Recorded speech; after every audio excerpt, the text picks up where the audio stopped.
चतुर्विंशत्यधिकविंशतमोऽध्यायः। बलि और इंद्र का संवाद। बलि के द्वारा काल की प्रबलता का प्रतिपादन करते हुए इंद्र को फटकारना। भीष्म जी कहते हैं, भारत। ऐसा कहकर सर्प के समान फुफकारते हुए बलि से इंद्र ने पुनः अपना उत्कर्ष सूचित करने के लिए हंसते हुए कहा। इंद्र बोले, दैत्यराज बलि, पहले जो तुम सहस्रों वाहनों और भाई बंधुओं से घिरकर संपूर्ण लोकों को संताप देते और हम देवताओं को कुछ न समझते हुए यात्रा करते थे, और अब बंधु बांधवों तथा मित्रों से परित्यक्त होकर जो अपनी यह अत्यंत दीन दशा देख रहे हो, इससे तुम्हारे मन में शोक होता है या नहीं? पूर्व काल में तुमने संपूर्ण लोकों को अपने अधीन कर लिया था और अनुपम प्रसन्नता प्राप्त की थी, किंतु इस समय बाह्य में तुम्हारा ये घोर पतन हुआ है। ये सब सोचकर तुम्हारे मन में शोक होता है या नहीं? बलि ने कहा, इंद्र, कालचक्र स्वभाव से ही परिवर्तनशील है। उसके द्वारा यहाँ की प्रत्येक वस्तु को मैं अनित्य समझता हूँ, इसीलिए कभी शोक नहीं करता हूँ, क्योंकि यह सारा जगत विनाशशील है।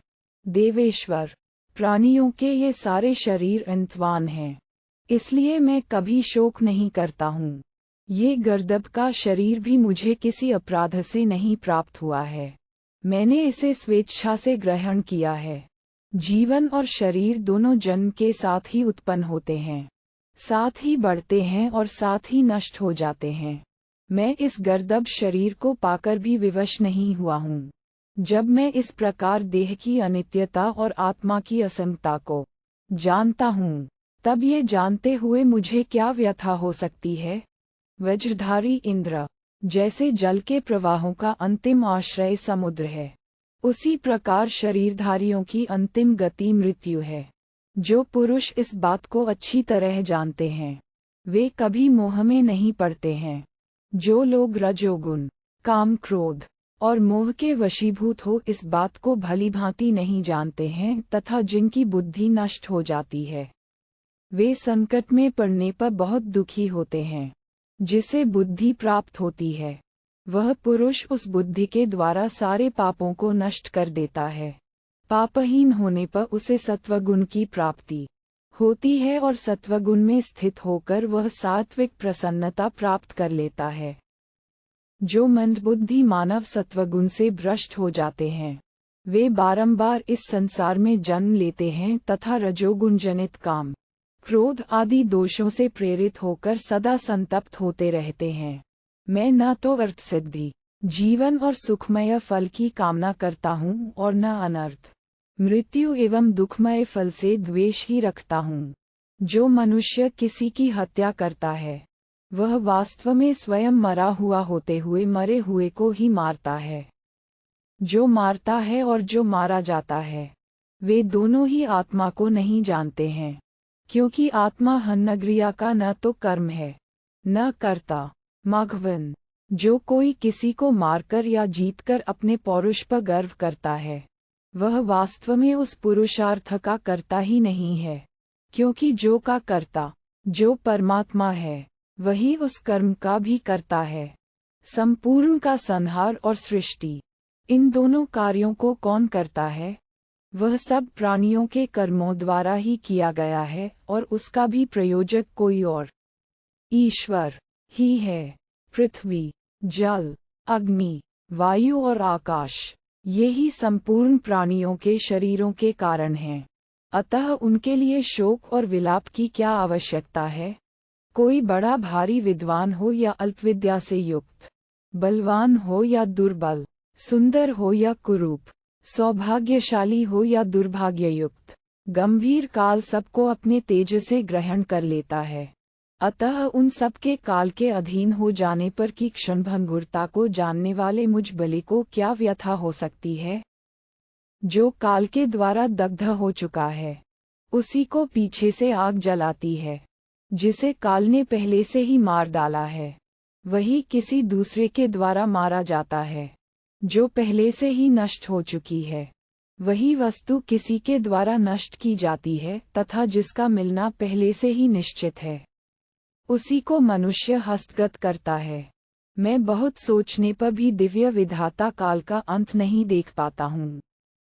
उस समुद्र जैसे काल का कहीं द्वीप भी नहीं है। फिर पार कहाँ से प्राप्त हो सकता है? उसका आर पार कहीं नहीं दिखाई देता है।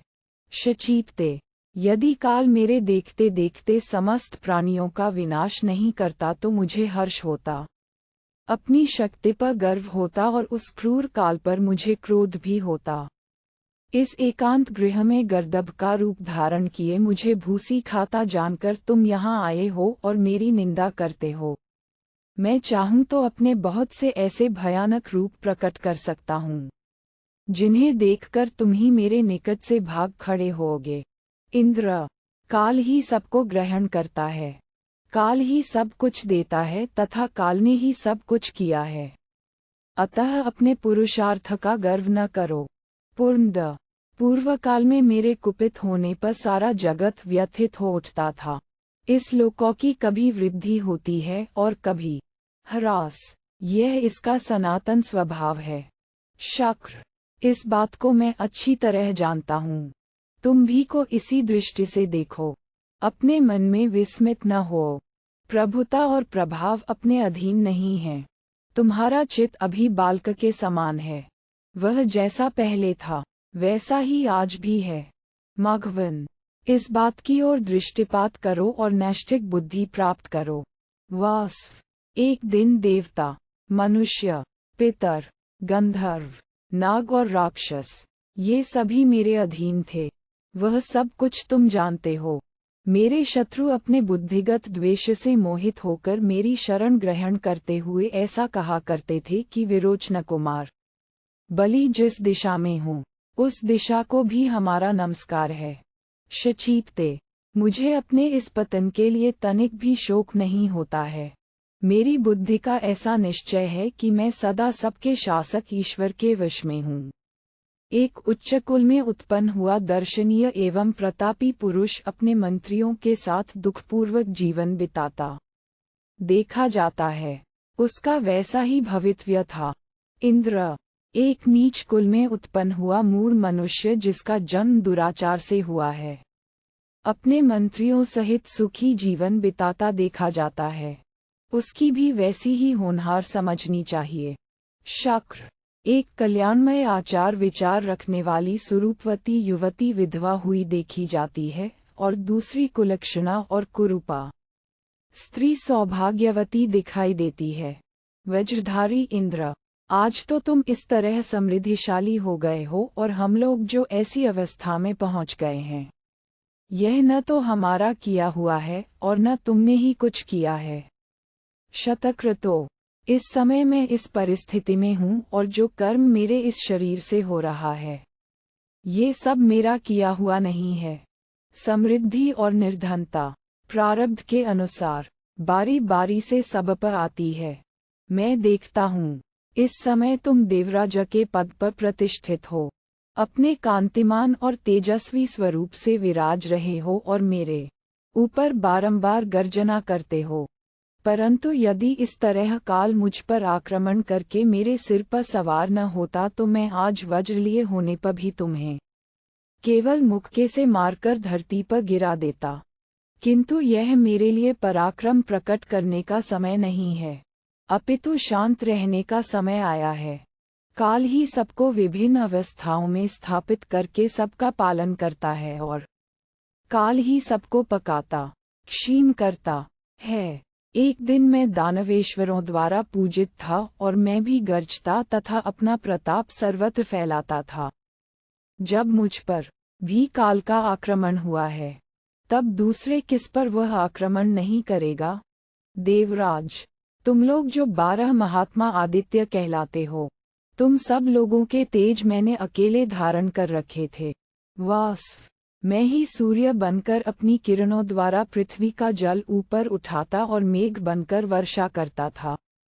मैं ही त्रिलोकी को ताप देता और विद्युत बनकर प्रकाश फैलाता था। मैं प्रजा की रक्षा करता था और लुटेरों को लूट भी लेता था। मैं सदा दान देता और प्रजा से कर लेता था। मैं ही संपूर्ण लोकों का शासक और प्रभु होकर सबको संयम नियम में रखता था। अमरेश्वर, आज मेरी वह प्रभुता समाप्त हो गई। काल की सेना से मैं आक्रांत हो गया हूँ।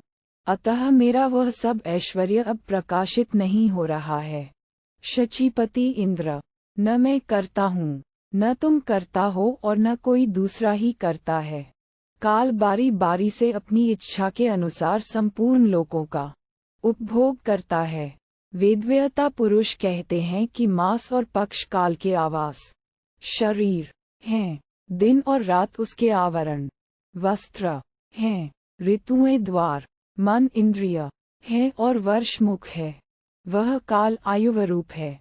कुछ विद्वान अपनी बुद्धि के बल से कहते हैं कि यह सब कुछ कालसंज्ञक ब्रह्म है। इसका इसी रूप में चिंतन करना चाहिए। इस चिंतन के मास आदि उपर्युक्त 5 ही विषय हैं। मैं पूर्वोक्त 5 भेदों से युक्त काल को जानता हूँ।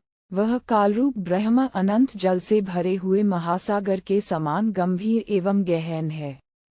उसका कहीं आदि अंत नहीं है। उसे ही क्षर एवं अक्षर रूप बताया गया है। जो लोग तत्वदर्शी हैं, वे निश्चित रूप से ऐसा मानते हैं कि वह कालरूप परब्रह्म परमात्मा स्वयं निराकार होते हुए भी समस्त प्राणियों के भीतर जीव का प्रवेश कराता है। भगवान काल ही समस्त प्राणियों की अवस्था में उलटफेर कर देते हैं। कोई भी व्यक्ति उनके इस महात्म्य को समझ नहीं पाता। काल की ही महिमा से पराजित होकर मनुष्य कुछ भी कर नहीं पाता। देवराज, समस्त प्राणियों की गति जो काल है, उसको प्राप्त हुए बिना तुम कहाँ जाओगे?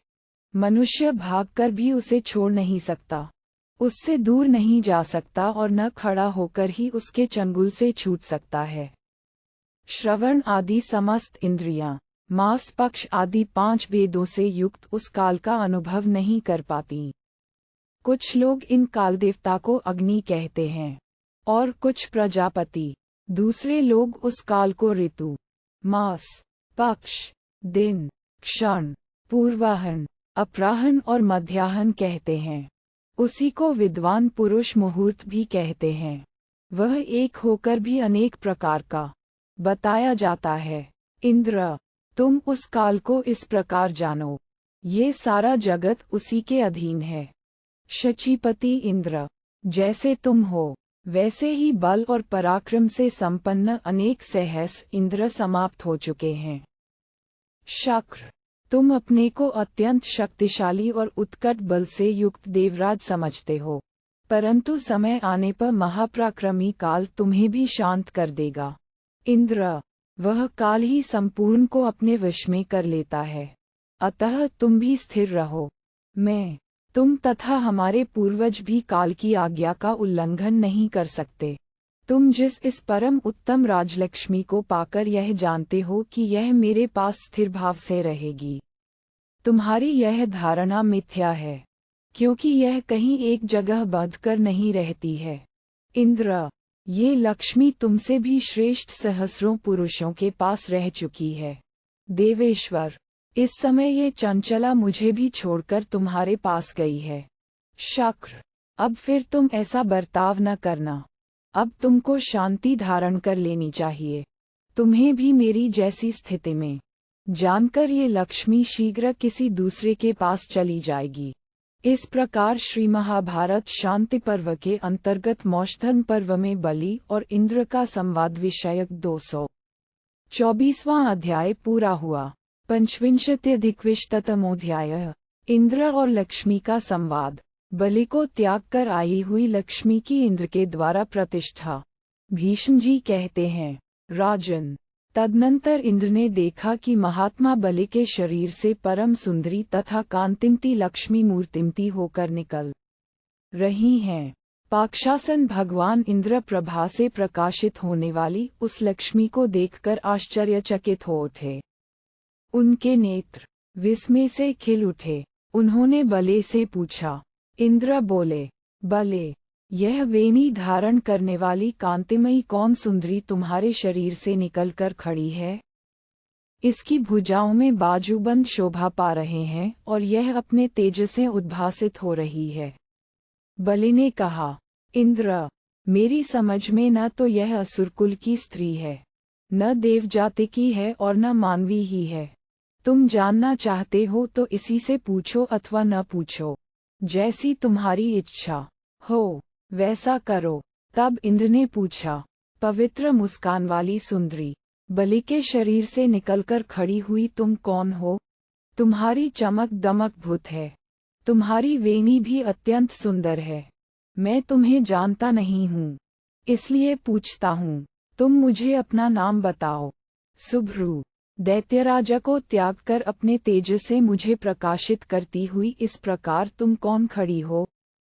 मेरे प्रश्न के अनुसार अपना परिचय दो।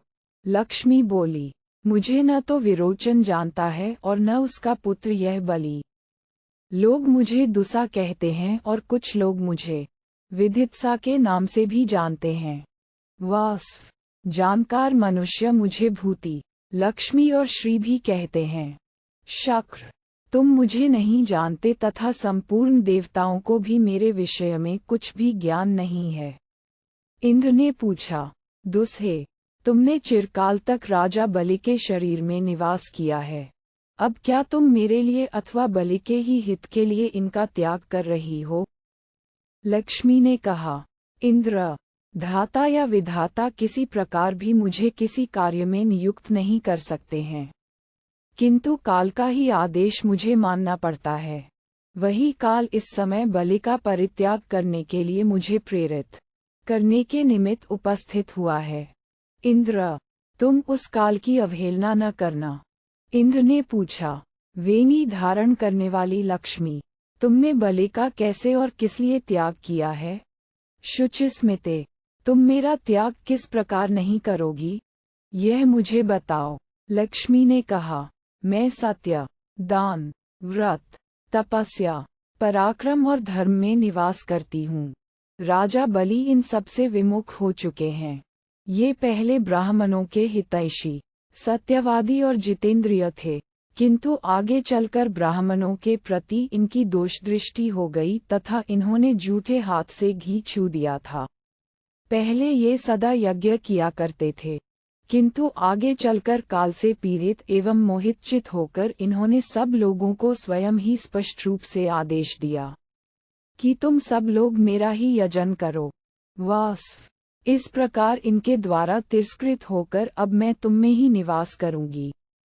तुम्हें सदा सावधान रहकर तपस्या और पराक्रम द्वारा मुझे धारण करना चाहिए। इंद्र ने कहा, कमलालये, देवताओं, मनुष्यों अथवा संपूर्ण प्राणियों में कोई भी ऐसा पुरुष नहीं है जो अकेला तुम्हारा भार सहन कर सके। लक्ष्मी ने कहा, पुरंदर, देवता, गंधर्व, असुर और राक्षस कोई भी अकेला मेरा भार सहन नहीं कर सकता। इंद्र ने कहा, शुभे, तुम जिस प्रकार मेरे निकट सदा निवास कर सको, वह उपाय मुझे बताओ। मैं तुम्हारी आज्ञा का यथार्थ रूप से पालन करूंगा, क्योंकि तुम वह उपाय मुझे अवश्य बता सकती हो। लक्ष्मी ने कहा, देवेंद्र, मैं जिस उपाय से तुम्हारे निकट सदा निवास कर सकूंगी, वह बताती हूँ। सुनो, तुम वेद में बताई हुई विधि से मुझे 4 भागों में विभक्त करो। इंद्र ने कहा, लक्ष्मी, मैं शारीरिक बल और मानसिक शक्ति के अनुसार तुम्हें धारण करूंगा, किंतु तुम्हारे निकट कभी मेरा परित्याग न हो। मेरी यह धारणा है कि मनुष्यलोक में संपूर्ण भूतों को उत्पन्न करने वाली यह पृथ्वी ही सबको धारण करती है। वह तुम्हारे पैर का भार सह सकेगी, क्योंकि वह सामर्थ्यशालिनी है। लक्ष्मी ने कहा, इंद्र, ये जो मेरा एक पैर पृथ्वी पर रखा हुआ है, इसे मैंने यहीं प्रतिष्ठित कर दिया। अब तुम मेरे दूसरे पैर को भी सुप्रतिष्ठित करो। इंद्र ने कहा, लक्ष्मी, मनुष्यलोक में जल ही सब ओर प्रवाहित होता है, अतः वही तुम्हारे दूसरे पैर का भार सहन करे, क्योंकि जल इस कार्य के लिए पूर्ण समर्थ है। लक्ष्मी ने कहा, इंद्र, लो, मैंने ये पैर जल में रख दिया, अब ये जल में ही सुप्रतिष्ठित है। अब तुम मेरे तीसरे पैर को भली भांति स्थापित करो। इंद्र ने कहा, देवी, जिसमें वेद, यज्ञ और संपूर्ण देवता प्रतिष्ठित हैं, वे अग्निदेव तुम्हारे तीसरे पैर को अच्छी तरह धारण करेंगे। लक्ष्मी ने कहा, इंद्र, ये तीसरा पाद मैंने अग्नि में रख दिया। अब यह अग्नि में प्रतिष्ठित है। इसके बाद मेरे चौथे पाद को भली भांति स्थापित करो। इंद्र बोले, देवी, मनुष्यों में जो ब्राह्मण भक्त और सत्यवादी श्रेष्ठ पुरुष हैं, वे आपके चौथे पाद का भार वहन करें, क्योंकि श्रेष्ठ पुरुष उसे सहन करने में पूर्ण समर्थ हैं। लक्ष्मी ने कहा, इंद्र, यह मैंने अपना चौथा पाद रखा। अब ये सत्पुरुषों में प्रतिष्ठित हुआ। इसी प्रकार तुम अब संपूर्ण भूतों में मुझे स्थापित करके सब ओर से मेरी रक्षा करो। इंद्र ने कहा, देवी, मेरे द्वारा स्थापित की हुई आपको समस्त प्राणियों में से जो भी पीड़ा देगा, वह मेरे द्वारा दंडनीय होगा। मेरी यह बात वे सब लोग सुन लें। तदनंतर लक्ष्मी से परित्यक्त होकर दैत्यराज बलि ने कहा, सूर्य जब तक पूर्व दिशा में प्रकाशित होंगे, तभी तक वे दक्षिण, पश्चिम और उत्तर दिशा को भी प्रकाशित करेंगे। जब सूर्य केवल मध्याह्न काल में ही स्थित रहेंगे, अस्ताचल को नहीं जाएंगे, उस समय पुनः देवासुर संग्राम होगा और उसमें मैं तुम सब देवताओं को परास्त करूंगा। शतक्रतो, जब सूर्य एक स्थान अर्थात ब्रह्मलोक में ही स्थित होकर नीचे के संपूर्ण लोकों को ताप देने लगेंगे, उस समय देवासुर संग्राम में मैं तुम्हें अवश्य जीत लूंगा। इंद्र ने कहा, बले, ब्रह्मा जी ने मुझे आज्ञा दी है कि तुम बलि का वध न करना, इसीलिए तुम्हारे मस्तक पर मैं अपना वज्र नहीं छोड़ रहा हूँ। दैत्यराज, तुम्हारी जहाँ इच्छा हो चले जाओ। महान असुर, तुम्हारा कल्याण हो। सूर्य कभी मध्याह्न में ही स्थित होकर संपूर्ण लोकों को ताप नहीं देंगे। ब्रह्मा जी ने पहले से ही उनके लिए मर्यादा स्थापित कर दी है, अतः उसी सत्य मर्यादा के अनुसार सूर्य संपूर्ण लोकों को ताप प्रदान करते हुए निरंतर परिभ्रमण करते हैं। उनके दो मार्ग हैं, उत्तर और दक्षिण। 6 महीनों का उत्तरायण होता है और 6 महीनों का दक्षिणायन। उसी से संपूर्ण में सर्दी गर्मी की सृष्टि करते हुए सूर्यदेव भ्रमण करते हैं। भीष्म जी कहते हैं, भारत, इंद्र के ऐसा कहने पर दैत्यराज बलि दक्षिण दिशा को चले गए और स्वयं इंद्र उत्तर दिशा को। राजा बलि का वह पूर्वोक्त अहंकार संज्ञक वाक्य सुनकर सहस्रनेत्रधारी इंद्र पुनः आकाश को ही उड़ चले। इस प्रकार श्री महाभारत शांति पर्व के अंतर्गत मौषधर्म पर्व में श्री सन्निधान नामक 225वां अध्याय पूरा हुआ। तारांकन वैवस्वत मनवंतर को 8 भागों में विभक्त करके जब अंतिम 8वां भाग व्यतीत होने लगेगा, तब पूर्व आदि चारों दिशाओं में जो इंद्र, यम, वरुण और कुबेर की 4 पुरियां हैं, वे नष्ट हो जाएंगी। उस समय केवल ब्रह्मलोक में स्थित होकर सूर्य नीचे के संपूर्ण लोकों को प्रकाशित करेंगे। उसी समय सावर्णिक मनवंतर का आरंभ होगा, जिसमें राजा बलि इंद्र होंगे। नीलकंठी। षड्विंशत्यधिकविंशतितमोऽध्याय। इंद्र और नमुच्य का संवाद। भीष्म जी कहते हैं, युधिष्ठिर, इसी विषय में विज्ञ पुरुष इंद्र और नमुच्य के संवाद रूप प्राचीन इतिहास का उदाहरण दिया करते हैं। एक समय की बात है, दैत्यराज नमुचि राजलक्ष्मी से च्युत हो गए, तो भी वे प्रशांत महासागर के समान क्षोभ रहित बने रहे, क्योंकि वे कालक्रम से होने वाले प्राणियों के अभ्युदय और पराभव के तत्व को जानने वाले थे। उस समय देवराज इंद्र उनके पास जाकर इस प्रकार बोले, नमुचे, तुम रस्सियों से बांधे गए, राज्य से भ्रष्ट हुए, शत्रुओं के वश में पड़े और धन संपत्ति से वंचित हो गए। तुम्हें अपनी इस दुरवस्था पर शोक होता है या नहीं? उद्धरण। नमुचे ने कहा, देवराज, यदि शोक को रोका न जाए तो उसके द्वारा शरीर संतप्त हो उठता है और शत्रु प्रसन्न होते हैं। शोक के द्वारा विपत्ति को दूर करने में भी कोई सहायता नहीं मिलती। इंद्र, इसीलिए मैं शोक नहीं करता, क्योंकि यह संपूर्ण वैभव नाशवान है। संताप करने से रूप का नाश होता है, संताप से कांति फीकी पड़ जाती है। और सुरेश्वर, संताप से आयु तथा धर्म का भी नाश होता है। अतः समझदार पुरुष को वैमनस्य के कारण प्राप्त हुए दुख का निवारण करके मन ही मन हृदय स्थित कल्याणमय परमात्मा का चिंतन करना चाहिए। पुरुष जब जब कल्याण स्वरूप परमात्मा के चिंतन में मन लगाता है, तब तब उसके सारे मनोरथ सिद्ध होते हैं। इसमें संशय नहीं है। का शासन करने वाला एक ही है, दूसरा नहीं। वही शासक गर्भ में सोए हुए जीव का भी शासन करता है। जैसे जल निम्न स्थान की ओर ही प्रवाहित होता है, उसी प्रकार प्राणी उस शासक से प्रेरित होकर उसकी अभीष्ट दिशा को ही गमन करता है। उस ईश्वर की जैसी प्रेरणा होती है, उसी के अनुसार मैं भी कार्यभार वहन करता हूँ। मैं प्राणियों के अभ्युदय और पराभव को जानता हूँ, श्रेष्ठ तत्व से भी परिचित हूँ और ज्ञान से कल्याण की प्राप्ति होती है, इस बात को भी समझता हूँ, तथापि उसका संपादन नहीं करता हूँ। इसके विपरीत धर्म सम्मत अथवा अधर्मयुक्त आशाएं मन में लेकर जैसी अंतर्यामी की प्रेरणा होती है, उसके अनुसार कार्यभार वहन करता हूँ। पुरुष को जो वस्तु जिस प्रकार मिलने वाली होती है, वह उस प्रकार मिल ही जाती है। जिस वस्तु की जैसी होनहार होती है, वह वैसी होती ही है। विधाता जिस जिस गर्भ में रहने के लिए जीव को बार बार प्रेरित करते हैं, वह जीव उसी उसी गर्भ में वास करता है, किंतु वह स्वयं जहाँ रहने की इच्छा करता है, वहाँ नहीं रह पाता है। मुझे जो यह अवस्था प्राप्त हुई है, ऐसी ही होनहार थी। जिसके हृदय में सदा इस तरह की भावना होती है, वह कभी मोह में नहीं पड़ता है। कालक्रम से प्राप्त होने वाले सुख दुखों द्वारा जो लोग आहत होते हैं, उनके उस दुख के लिए दूसरा कोई दोषी या अपराधी नहीं है। दुख पाने का कारण तो ये है कि पुरुष वर्तमान दुख से द्वेष करके अपने को उसका कर्ता मान बैठता है।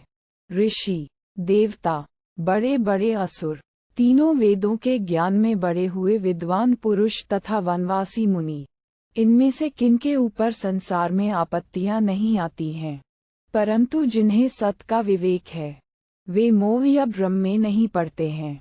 विद्वान पुरुष कभी क्रोध नहीं करता, कहीं आसक्त नहीं होता, अनिष्ट की प्राप्ति होने पर दुख से व्याकुल नहीं होता और किसी प्रिय वस्तु को पाकर अत्यंत हर्षित नहीं होता है। आर्थिक कठिनाई या संकट के समय भी वह शोकग्रस्त नहीं होता है, अपितु हिमालय के समान स्वभाव से ही अविचल बना रहता है, जिसे उत्तम अर्थ सिद्धि मोह में नहीं डालती। इसी तरह जो कभी संकट पड़ने पर धैर्य या विवेक को खो नहीं बैठता तथा सुख का दुख का और दोनों के बीच की अवस्था का समान भाव से सेवन करता है, वही महान कार्यभार को संभालने वाला श्रेष्ठ पुरुष माना जाता है। पुरुष जिस जिस अवस्था को प्राप्त हो, उसी में उसे संतप्त न होकर आनंद मानना चाहिए। इस प्रकार संतापजनक बड़े हुए काम को अपने शरीर और मन से पुनर्तः निकाल दे। न तो ऐसी कोई सभा है, न साधु सत्पुरुषों की कोई परिषद है और न कोई ऐसा जन समाज ही है, जिसे पाकर कोई पुरुष कभी भय न करे।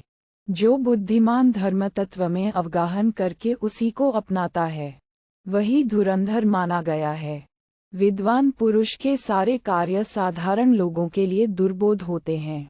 विद्वान पुरुष मोह के अवसर पर भी मोहित नहीं होता। जैसे वृद्ध गौतम मुनि अत्यंत कष्टजनक विपत्ति में पड़कर और पदच्युत होकर भी मोहित नहीं हुए। जो वस्तु नहीं मिलने वाली होती है, उसको कोई मनुष्य मंत्र, बल, पराक्रम, बुद्धि, पुरुषार्थ, शील, सदाचार और धन संपत्ति से भी नहीं पा सकता। फिर उसके लिए शोक क्यों किया जाए? पूर्व काल में विधाता ने मेरे लिए जैसा विधान रच रखा है, मैं जन्म के पश्चात उसी का अनुसरण करता आया हूँ और आगे भी करूँगा। अतः मृत्यु मेरा क्या करेगी? मनुष्य को प्रारब्ध के विधान से जो कुछ पाना है, उसी को वह पाता है। जहाँ जाना है, वहीं वह जाता है और जो भी सुख या दुख उसके लिए प्राप्तव्य हैं, उन्हें वह प्राप्त करता है। ये पूर्ण रूप से जानकर जो मनुष्य कभी मोहित नहीं होता है, वह सब प्रकार के दुखों में सकुशल रहता है और वही हर तरह से धनवान है। इस प्रकार श्री महाभारत शांति पर्व के अंतर्गत मौषधर्म पर्व में इंद्र और नमुचिका संवाद नामक 226वां अध्याय पूरा हुआ। सप्तविंशत्यधिकविंशततमोऽध्याय। इंद्र और बलि का संवाद। काल और प्रारब्ध की महिमा का वर्णन। युधिष्ठिर ने पूछा, भूपाल, जो मनुष्य बंधु बांधवों का अथवा राज्य का नाश हो जाने पर घोर संकट में पड़ गया हो, उसके कल्याण का क्या उपाय है? भरत श्रेष्ठ, इस संसार में आप ही हमारे लिए सबसे श्रेष्ठ वक्ता हैं, इसलिए यह बात आपसे ही पूछता हूँ। आप ये सब मुझे बताने की कृपा करें।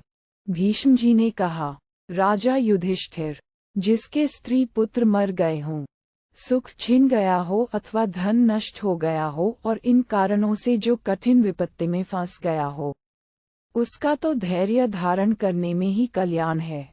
जो धैर्य से युक्त है, उस सत्पुरुष का शरीर चिंता के कारण नष्ट नहीं होता। शोकहीनता सुख और उत्तम आरोग्य का उत्पादन करती है। शरीर के निरोग होने से मनुष्य फिर धन संपत्ति का उपार्जन कर लेता है। तात, जो बुद्धिमान मनुष्य सदा सात्विक वृत्ति का सहारा लिए रहता है, उसी को ऐश्वर्य और धैर्य की प्राप्ति होती है तथा वही संपूर्ण कर्मों में उद्योगशील होता है। युधिष्ठिर, इस विषय में पुनः बलि और इंद्र के संवाद रूप इस प्राचीन इतिहास का उदाहरण दिया जाता है। पूर्व काल में जब दैत्यों और दानवों का संहार करने वाला देवासुर संग्राम समाप्त हो गया, वामन रूपधारी भगवान विष्णु ने अपने पैरों से तीनों लोकों को नाप लिया और 100 यज्ञों का अनुष्ठान करने वाले इंद्र जब देवताओं के राजा हो गए, तब देवताओं की सब ओर आराधना होने लगी। चारों वर्णों के लोग अपने अपने धर्म में स्थित रहने लगे। तीनों लोकों का अभ्युदय होने लगा और सबको सुखी देखकर स्वयंभू ब्रह्मा जी अत्यंत प्रसन्न रहने लगे। उन्हीं दिनों की बात है। देवराज इंद्र अपने ऐरावत नामक गजराज पर, जो 4 सुंदर दांतों से सुशोभित और दिव्य शोभा से संपन्न था, आरूढ़ हो तीनों लोकों में भ्रमण करने के लिए निकले।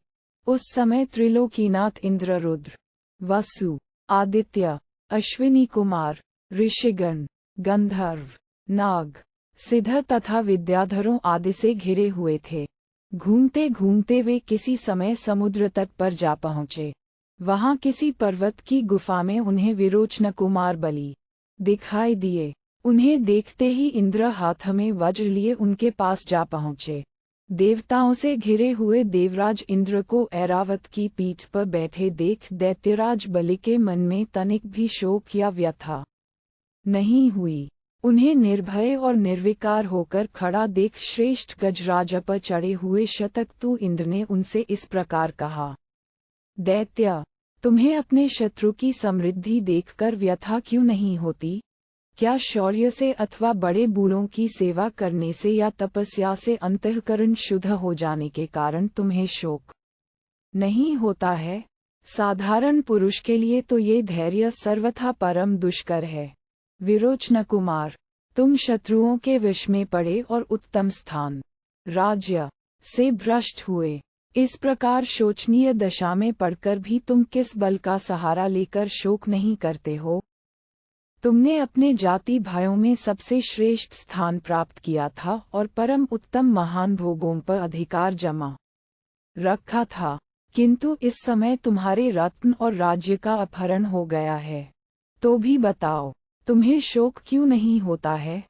पहले तो तुम अपने बाप दादों के राज्य पर बैठकर तीनों लोकों के ईश्वर बने हुए थे। अब उस राज्य को शत्रुओं ने छीन लिया। ये देखकर भी तुम्हें शोक क्यों नहीं होता है? तुम्हें वरुण के पाश से बांधा गया, वज्र से घायल किया गया तथा तुम्हारी स्त्री और धन का भी अपहरण कर लिया गया। फिर भी बोलो, तुम्हें शोक कैसे नहीं होता है? तुम्हारी राज्य लक्ष्मी नष्ट हो गई। तुम अपने धन वैभव से हाथ धो बैठे। इतने पर भी जो तुम्हें शोक नहीं होता है, ये दूसरों के लिए बड़ा कठिन है।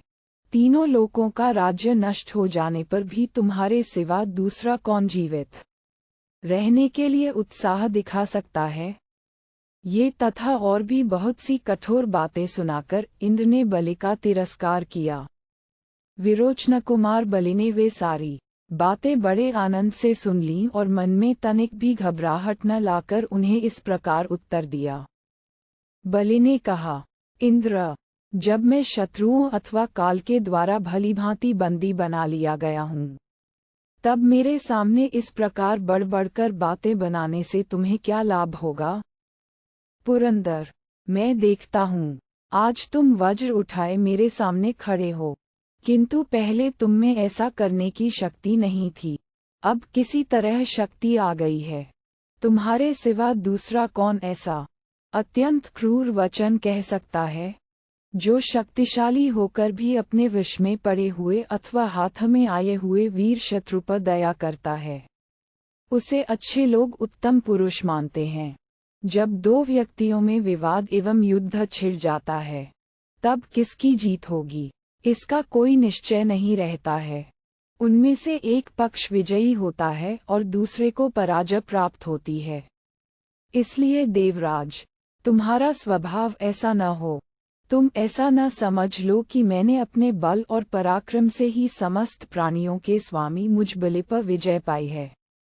वज्रधारी इंद्र, आज जो तुम इस प्रकार राजवैभव से संपन्न हो अथवा हम लोग जो इस दीन दशा को पहुँच गए हैं, ये सब न तो तुम्हारा किया हुआ है और न हमारा ही किया हुआ है। आज जैसे तुम हो, कभी मैं भी ऐसा ही था और इस समय जिस दशा में हम लोग पड़े हुए हैं, कभी तुम्हारी भी वैसी ही अवस्था होगी। अतः तुम ये समझकर कि मैंने बड़ा दुष्कर पराक्रम कर दिखाया है, मेरा अपमान न करो। प्रत्येक पुरुष बारी बारी से सुख और दुख पाता है। इंद्र, तुम भी अपने पराक्रम से नहीं, कालक्रम से ही इंद्रपद को प्राप्त हुए हो। काल ही मुझे कुसमय की ओर ले जा रहा है और यह काल ही तुम्हें अच्छे दिन दिखा रहा है। इसलिए आज जैसे तुम हो, वैसा मैं नहीं हूँ, और जैसे हम लोग हैं, वैसे तुम नहीं हो। माता पिता की सेवा, देवताओं की पूजा तथा अन्य सद्गुणयुक्त सदाचार भी बुरे दिनों में किसी पुरुष के लिए सुखदायक नहीं होता है। काल से पीड़ित हुए मनुष्य को न विद्या, न तप, न दान, न मित्र और न बंधु बांधव ही कष्ट से बचा पाते हैं। मनुष्य बुद्धि बल के सिवा और किसी उपाय से सैकड़ों आघात करके भी आने वाले अनर्थ को नहीं रोक सकते। कालक्रम से जिन पर आघात होता है, स्वयं काल जिन्हें पीड़ा देता है, उनकी रक्षा कोई नहीं कर सकता। शक्र, तुम जो अपने को इस परिस्थिति का कर्ता मानते हो, यही तुम्हारे लिए दुख की बात है। यदि कार्य करने वाला पुरुष स्वयं ही कर्ता होता तो उसको उत्पन्न करने वाला दूसरा कोई कभी न होता। वह दूसरे के द्वारा उत्पन्न किया जाता है, इसलिए काल के सिवा दूसरा कोई कर्ता नहीं है। काल की सहायता पाकर मैंने तुम पर विजय पाई थी और काल के ही सहयोग से अब तुमने मुझे पराजित कर दिया है। काल ही जाने वाले प्राणियों के साथ जाता या उन्हें गमन की शक्ति प्रदान करता है और वही समस्त प्रजा का संहार करता है। इंद्र, तुम्हारी बुद्धि साधारण है, इसलिए उसके द्वारा तुम एक न एक दिन अवश्य होने वाले अपने विनाश की बात नहीं समझ पाते। संसार में कुछ ऐसे लोग भी हैं जो तुम्हें अपने ही पराक्रम से श्रेष्ठता को प्राप्त हुआ मानते और तुम्हें अधिक महत्व देते हैं, किंतु मेरे जैसा पुरुष जो कि प्रवृत्ति को जानता है, उन्नति और अवनति का कारण काल प्रारब्ध ही है, ऐसा समझता है, वह तुम्हें महत्व कैसे दे सकता है? जो काल से पीड़ित है, वह प्राणी शोकग्रस्त, मोहित अथवा भ्रांत भी हो सकता है। मैं हूँ या मेरे जैसा दूसरा कोई पुरुष हो, जब काल प्रारब्ध से आक्रांत हो जाता है, तब सदा ही उसकी बुद्धि संकट में पड़कर फटी हुई नौका के समान शिथिल हो जाती है। इंद्र, मैं, तुम या और जो लोग भी देवेश्वर के पद पर प्रतिष्ठित होंगे, वे सब के सब उसी मार्ग पर जाएंगे जिस पर पहले के सैकड़ों इंद्र जा चुके हैं। यद्यपि आज तुम इस प्रकार दुर्धर्ष हो और अत्यंत तेज से प्रज्वलित हो रहे हो, किंतु जब समय परिवर्तित होगा, अर्थात जब तुम्हारा प्रारब्ध खराब होगा, तब मेरी ही भांति तुम्हें भी काल अपना शिकार बना लेगा, इंद्रपद से भ्रष्ट कर देगा।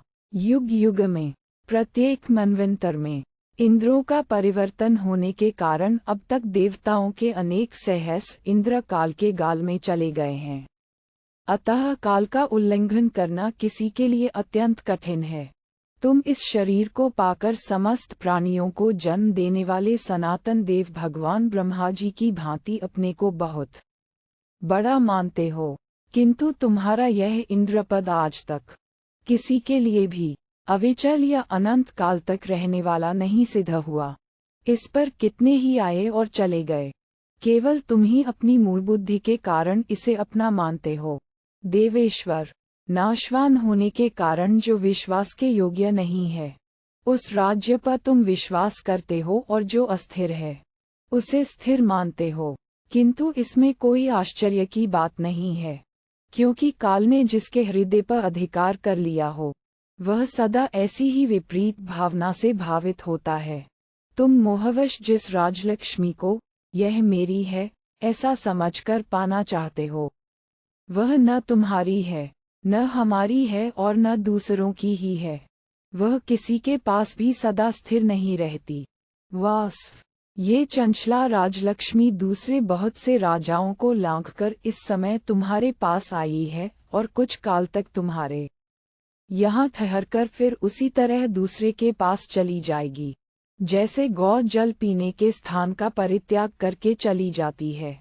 पुरंदर, अब तक इसने जितने राजाओं का परित्याग किया है, उनकी गणना मैं नहीं कर सकता। तुम्हारे बाद भी बहुत से नरेश इसके अधिकारी होंगे।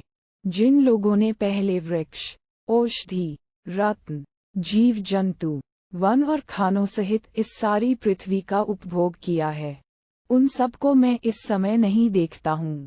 पृथु, इलानंदन, पुरुवा, मय, भीम, नरकासुर, शंबरासुर, अश्वग्रीव, पुलोमा, स्वरभानु, अमितध्वज, प्रहलाद, नमुचि, दक्ष, विप्रचित्ति, विरोचन, हरिनिषेव, सुहोत्र, भूरिहा, पुष्पवान, वृष, सत्येषु, ऋषभ, बाहु, कपिलाश्व, विरूपक, बाण, कार्तस्वर, वहनी, विश्वदष्ट्र, नैरीति, संकोच, वरीताश, वराहाश्व, रुचिप्रभ, विश्वजित, प्रतिरूप, वृषांड, विष्कर, मधु, हिरण्यकशिपु और कैटब, ये तथा और भी बहुत से दैत्य, दानव एवं राक्षस सभी इस पृथ्वी के स्वामी हो चुके हैं।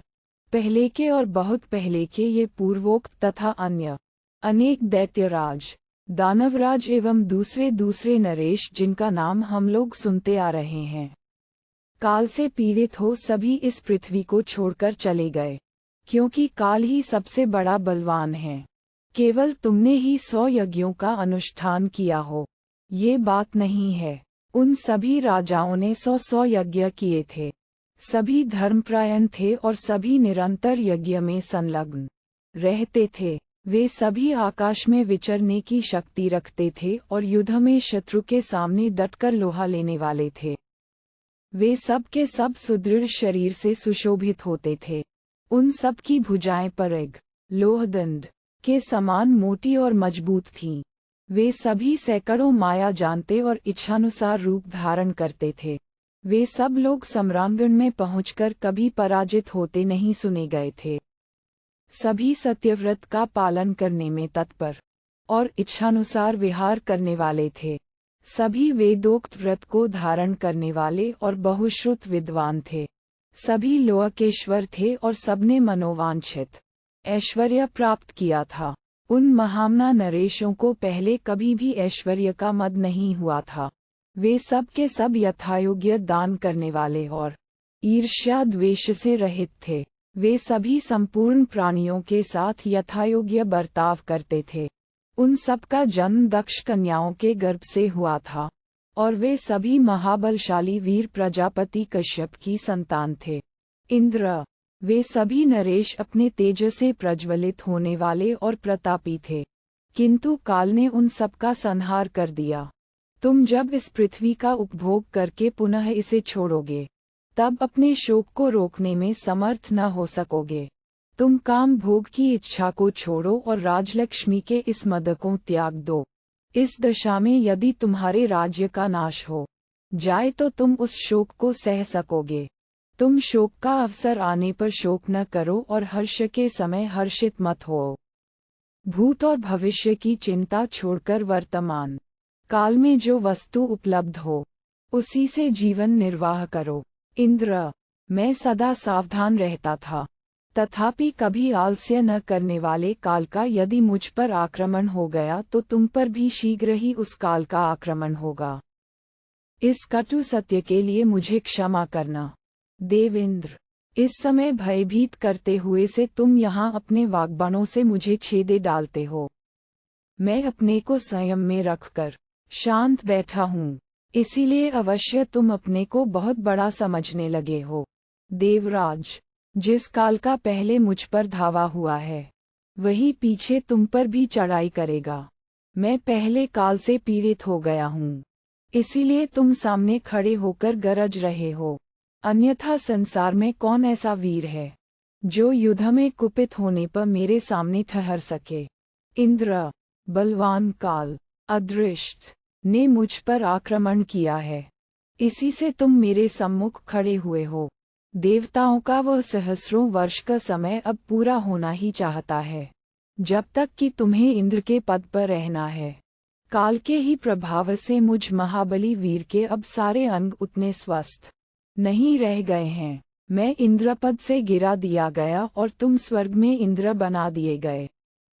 काल के उलट फेर से ही इस विचित्र जीवलोक में तुम सबके आराध्य बन गए हो। भला बताओ तो तुम कौन सा शुभ कर्म करके आज इंद्र हो गए और हम कौन सा अशुभ कर्म करके इंद्रपद से नीचे गिर गए। काल, प्रारब्ध ही सबकी उत्पत्ति और संहार का करता है। दूसरी सारी वस्तुएं इसमें कारण नहीं मानी जा सकती। अतः विद्वान पुरुष नाश विनाश, ऐश्वर्य, सुख दुख, अभ्युदय या पराभव पाकर न तो अत्यंत हर्ष माने और न अधिक व्यथित ही हो। इंद्र, हम कैसे हैं ये तुम ही अच्छी तरह जानते हो।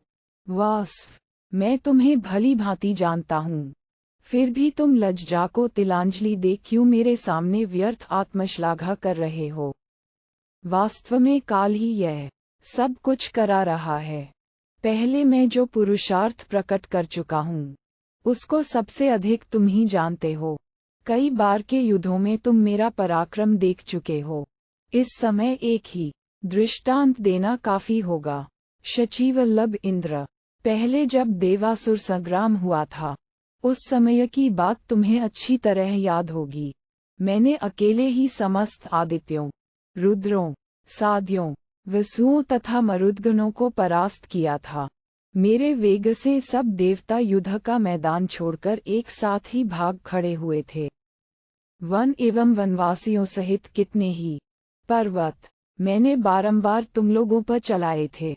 तुम्हारे सिर पर भी सुदृढ़ पाषाण और शिखरों सहित बहुत से पर्वत मैंने फोड़ डाले थे, किंतु इस समय मैं क्या कर सकता हूँ, क्योंकि काल का उल्लंघन करना बहुत कठिन है। तुम्हारे हाथ में वज्र रहने पर भी मैं केवल मुक्के से मारकर तुम्हें यमलोक न पहुँचा सकूं। ऐसी बात नहीं है, किंतु मेरे लिए ये पराक्रम दिखाने का नहीं, क्षमा करने का समय आया है। इंद्र, यही कारण है कि मैं तुम्हारे सब अपराध चुपचाप सहे लेता हूँ। अब भी मेरा वेग तुम्हारे लिए अत्यंत दुस्सह है, किंतु जब समय ने पलटा खाया है, कालरूपी अग्नि ने मुझे सब ओर से घेर लिया है और मैं कालपाश से निश्चित रूप से बांध गया हूँ, तब तुम मेरे सामने खड़े होकर अपनी झूठी बड़ाई किए जा रहे हो। जैसे मनुष्य रस्सी से किसी पशु को बांध लेता है, उसी प्रकार यह भयंकर कालपुरुष मुझे अपने पाश में बांधे खड़ा है। पुरुष को लाभ हानि, सुख दुख, काम क्रोध, अभ्युदय प्राभव, वध, कैद और कैसे छुटकारा, ये सब काल, प्रारब्ध, से ही प्राप्त होते हैं। न मैं करता हूँ, न तुम करता हो, जो वास्तव में सदा करता है, वह सर्वसमर्थ काल वृक्ष पर लगे हुए फल के समान मुझे पका रहा है। पुरुष काल का सहयोग पाकर जिन कर्मों को करने से सुखी होता है, काल का सहयोग न मिलने से पुनः उन्हीं कर्मों को करके वह दुख का भागी होता है। इंद्र, जो काल के प्रभाव को जानता है, वह उससे आक्रांत होकर भी शोक नहीं करता, क्योंकि विपत्ति दूर करने में शोक से कोई सहायता नहीं मिलती। इसलिए मैं शोक नहीं करता हूँ। जब शोक करने वाले पुरुष का शोक उसके संकट को दूर नहीं हटा पाता है, उल्टे शोकग्रस्त मनुष्य की शक्ति क्षीण हो जाती है। तब शोक क्यों किया जाए? यही सोचकर मैं शोक नहीं करता हूँ। बल्कि ऐसा कहने पर सहस्र नेत्रधारी पाकशासन शतक्रतु भगवान इंद्र ने अपने क्रोध को रोककर इस प्रकार कहा, दैत्यराज, मेरे हाथ को वज्र एवं वरुणपाश सहित ऊपर उठा देखकर मारने की इच्छा से आई हुई मृत्यु का भी दिल दहल जाता है। फिर दूसरा कौन है जिसकी बुद्धि व्यथित न हो? तुम्हारी बुद्धि तत्व को जानने वाली और स्थिर है, इसलिए तनिक भी विचलित नहीं होती है। सत्य पराक्रमी वीर, तुम निश्चय ही धैर्य के कारण व्यथित नहीं होते हो। इस संपूर्ण को विनाश की ओर जाते देखकर कौन शरीरधारी पुरुष धन वैभव, विषय भोग अथवा अपने शरीर पर भी विश्वास कर सकता है? मैं भी इसी प्रकार सर्वव्यापी, अविनाशी, घोर एवं गुह्य कालाग्नि में पड़े हुए इसको क्षणभंगुर ही जानता हूँ, जो काल की पकड़ में आ चुका है। ऐसे किसी भी पुरुष के लिए उससे छूटने का कोई उपाय नहीं है। सूक्ष्म से सूक्ष्म और महान भूत भी कालग्नि में पकाए जा रहे हैं, उनका भी उससे छुटकारा होने वाला नहीं है। काल पर किसी का भी वश नहीं चलता, वह सदा सावधान रहकर संपूर्ण भूतों को पकाता रहता है। वह कभी लौटने वाला नहीं है। ऐसे काल के अधीन हुआ प्राणी उससे छुटकारा नहीं पाता है। देहधारी जीव प्रमाद में पड़कर सोते हैं, किंतु काल सदा सावधान रहकर जागता रहता है। किसी के प्रयत्न से भी काल को पीछे हटाया जा सका हो, ऐसा पहले कभी किसी ने देखा नहीं है। काल पुरातन, अनादि, सनातन, धर्म स्वरूप और समस्त प्राणियों के प्रति समान दृष्टि रखने वाला है। काल का किसी के द्वारा भी परिहार नहीं हो सकता और न उसका कोई उल्लंघन ही कर सकता है। जैसे ऋण देने वाला पुरुष ब्याज का हिसाब जोड़कर ऋण लेने वालों को तंग करता है, उसी प्रकार वह काल दिन, रात, मास, क्षण, काष्ठा, लव और कला तक का हिसाब लगाकर प्राणियों को पीड़ा देता रहता है। जैसे नदी का वेग सहसा बढ़कर किनारे के वृक्ष का हरण कर लेता है, उसी प्रकार यह आज करूँगा और वह कल पूरा करूँगा, ऐसा कहने वाले पुरुष का काल सहसा आकर हरण कर लेता है। अरे, अभी अभी तो मैंने उसे देखा था, वह मर कैसे गया? इस प्रकार काल से अपहृत होने वालों के लिए अन्य मनुष्यों का प्रलाप सुना जाता है। धन और भोग नष्ट हो जाते हैं, स्थान और ऐश्वर्य छिन जाता है तथा इस जीव के जीवन को भी काल आकर हर ले जाता है। ऊंचे चढ़ने का अंत है नीचे गिरना तथा जन्म का अंत है मृत्यु। जो कुछ देखने में आता है वह सब नाशवान है, अस्थिर है, तो भी इसका निरंतर स्मरण रहना कठिन हो जाता है। अवश्य ही तुम्हारी बुद्धि तत्व को जानने वाली तथा स्थिर है, इसीलिए उसे व्यथा नहीं होती। मैं पहले अत्यंत ऐश्वर्यशाली था, इस बात को तुम मन से भी स्मरण नहीं करते। अत्यंत बलवान काल इस संपूर्ण पर आक्रमण करके सबको अपनी आंच में पका रहा है। वह इस बात को नहीं देखता है कि कौन छोटा है और कौन बड़ा। सब लोग कालाग्नि में झोंके जा रहे हैं, फिर भी किसी को चेत नहीं होता। लोग ईर्ष्या, अभिमान, लोभ, काम, क्रोध, भय, स्पृहा, मोह और अभिमान में फंसकर अपना विवेक खो बैठे हैं। परंतु तुम विद्वान, ज्ञानी और तपस्वी हो, समस्त पदार्थों के तत्व को जानते हो, काल की लीला और उसके तत्व को समझते हो। संपूर्ण शास्त्रों के ज्ञान में निपुण हो, तत्व के विवेचन में कुशल, मन को वश में रखने वाले तथा ज्ञानी पुरुषों के आदर्श हो। इसीलिए हाथ पर रखे हुए आंवले के समान काल को स्पष्ट रूप से देख रहे हो। मेरा तो ऐसा विश्वास है कि तुमने अपनी बुद्धि से संपूर्ण लोकों का तत्व जान लिया है। तुम सर्वत्र विचरते हुए भी सबसे मुक्त हो, कहीं भी तुम्हारी आसक्ति नहीं है। तुमने अपनी इंद्रियों को जीत लिया है, इसलिए रजोगुण और तमोगुण तुम्हारा स्पर्श नहीं कर सकते। जो हर्ष से रहित, संताप से शून्य, संपूर्ण भूतों का सुहृद, वैर रहित और शांत चित है, उस आत्मा की तुम उपासना करते हो। तुम्हें देखकर मेरे मन में दया का संचार हो आया है। मैं ऐसे ज्ञानी पुरुष को बंधन में रखकर उसका वध करना नहीं चाहता। किसी के प्रति क्रूरतापूर्ण बर्ताव न करना सबसे बड़ा धर्म है। तुम्हारे ऊपर मेरा पूर्ण अनुग्रह है। कुछ समय बीतने पर तुम्हें बांधने वाले ये वरुण देवता के पाश अपने आप ही तुम्हें छोड़ देंगे। महान असुर, जब प्रजाजनों का न्याय के विपरीत आचरण होने लगेगा, तब तुम्हारा कल्याण होगा। जब पतोहू बूढ़ी सास से अपनी सेवा टहल कराने लगेगी और पुत्र भी मोहवश पिता को विभिन्न प्रकार के कार्य करने के लिए आज्ञा प्रदान करने लगेगा। शूद्र ब्राह्मणों से पैर धुलाने लगेंगे तथा वे निर्भय होकर ब्राह्मण जाति की स्त्री को अपनी भार्या बनाने लगेंगे। जब पुरुष निर्भय होकर मानवेतर योनियों में अपना वीर्य स्थापित करने लगेंगे। जब कांसे के पात्र में ऊंच जाति और नीच जाति के लोग एक साथ भोजन करने लगेंगे एवं अपवित्र पात्रों द्वारा देव पूजा के लिए उपहार अर्पित किया जाएगा। सारा वर्ण धर्म जब मर्यादा शून्य हो जाएगा, उस समय क्रमशः तुम्हारा एक एक पाश बंधन खुलता जाएगा। हमारी ओर से तुम्हें कोई भय नहीं है।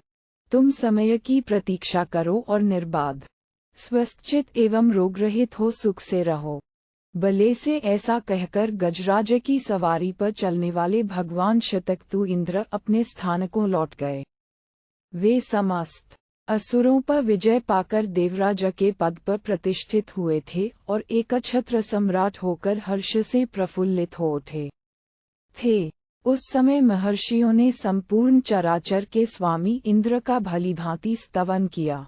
अग्निदेव यज्ञमंडप में देवताओं के लिए हविष्य वहन करने लगे और देवेश्वर इंद्र भी सेवकों द्वारा अर्पित अमृत पीने लगे।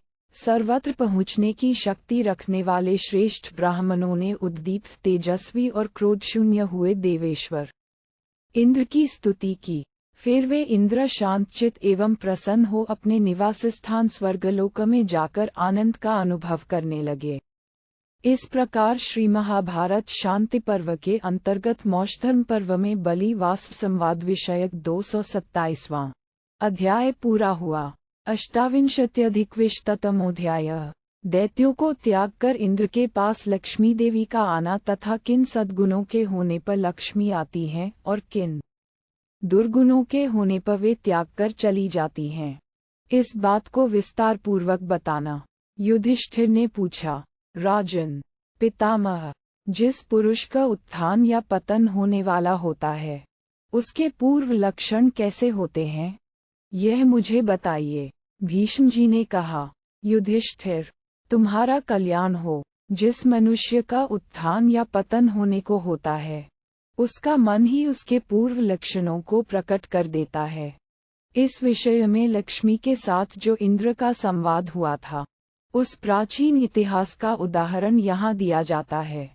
युधिष्ठिर, तुम ध्यान देकर उसे सुनो। एक समय की बात है, महातपस्वी एवं पापरहित नारद जी अपनी इच्छा के अनुसार तीनों लोकों में विचरण करते थे। वे अपनी बड़ी भारी तपस्या के प्रभाव से ऊंचे और नीचे दोनों प्रकार के लोकों को देख सकते थे तथा ब्रह्मलोक निवासी ऋषियों के समान होकर ब्रह्मा जी की ही भांति अमित दीप्ति और ओज से प्रकाशित हो रहे थे। एक दिन वे प्रातःकाल उठकर पवित्र जल में स्नान करने की इच्छा से ध्रुव द्वार से प्रवाहित हुई गंगा जी के तट पर गए और उसके भीतर उतरे। इसी समय शंबरासुर और पाक नामक दैत्य का वध करने वाले वज्रधारी सहस्रलोचन इंद्र भी देवर्षियों द्वारा सेवित गंगा जी के उसी तट पर आए। फिर उन दोनों ने गंगा जी में गोते लगाकर मन को एकाग्र करके संक्षेप से गायत्री जप का कार्य पूर्ण किया।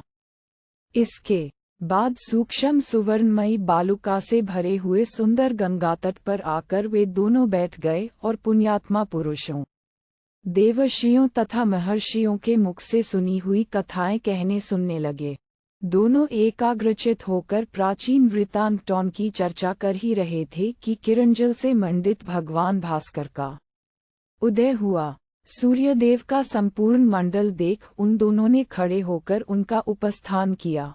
उदित होते हुए सूर्य के पास ही आकाश में उन्हें द्वितीय सूर्य के समान एक दिव्य ज्योति दिखाई दी, जो प्रज्वलित अग्निशिखा के समान प्रकाशित हो रही थी। वह ज्योति क्रमशः उन दोनों के समीप आती दिखाई दी। वह प्रभापुंज भगवान विष्णु का एक विमान था, जो अपनी दिव्य प्रभा से तीनों लोकों को प्रकाशित करता हुआ अनुपम जान पड़ता था। सूर्य और गरुड़ जिस आकाश मार्ग से चलते हैं, उसी पर वह भी चल रहा था। उस विमान में उन दोनों ने कमलदल पर विराजमान साक्षात लक्ष्मी देवी को देखा, जो पद्मा के नाम से प्रसिद्ध हैं। उन्हें बहुत सी परम शोभामयी सुंदरी अप्सराएं आगे किए खड़ी थीं। लक्ष्मी देवी की आकृति विशाल थी। वे अंशुमाली सूर्य के समान तेजस्विनी थीं और प्रज्वलित अग्नि की ज्वाला के समान जाज्वल्यमान हो रही थीं। उनके आभूषण नक्षत्रों के समान चमक रहे थे। मोती जैसे रत्नों के हार उनके कंठदेश की शोभा बढ़ा रहे थे। अंगनाओं में परम उत्तम लक्ष्मी देवी उस विमान के अग्रभाग से उतरकर त्रिभुवनपति इंद्र और देवर्षि नारद के पास आईं। आगे आगे नारद जी और उनके पीछे साक्षात इंद्रदेव हाथ जोड़े हुए देवी की ओर बढ़े। उन्होंने स्वयं ही देवी को आत्मसमर्पण करके उनकी अनुपम पूजा की। राजन, तत्पश्चात सर्वज्ञ देवराज ने लक्ष्मी देवी से इस प्रकार कहा। इंद्र बोले, चारुहासिनी, तुम कौन हो और किस कार्य से यहाँ आई हो?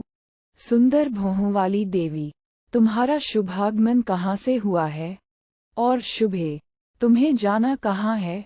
लक्ष्मी ने कहा, इंद्र, तीनों पुण्यमय लोकों के समस्त चराचर प्राणी मुझे प्राप्त करने की इच्छा से परम उत्साहपूर्वक प्रयत्न करते रहते हैं। मैं समस्त प्राणियों को ऐश्वर्य प्रदान करने के लिए सूर्य की किरणों के ताप से खिले हुए कमल में प्रकट हुई हूँ। मेरा नाम पद्मा, श्री और पद्ममालिनी है। बलसूदन, मैं ही लक्ष्मी हूँ, मैं ही भूति हूँ और मैं ही श्री हूँ। मैं श्रद्धा, मेधा, सनति, विजिति, स्थिति, धृति, सिद्धि, कांति, समृद्धि, स्वाहा, स्वधा, संस्तुति, नियति और स्मृति हूँ।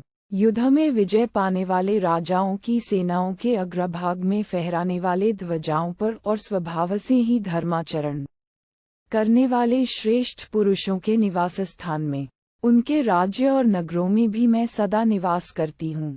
बलसूदन, संग्राम से पीछे न हटने वाले तथा विजय से सुशोभित होने वाले शूरवीर नरेश के शरीर में भी मैं सदा ही मौजूद रहती हूँ।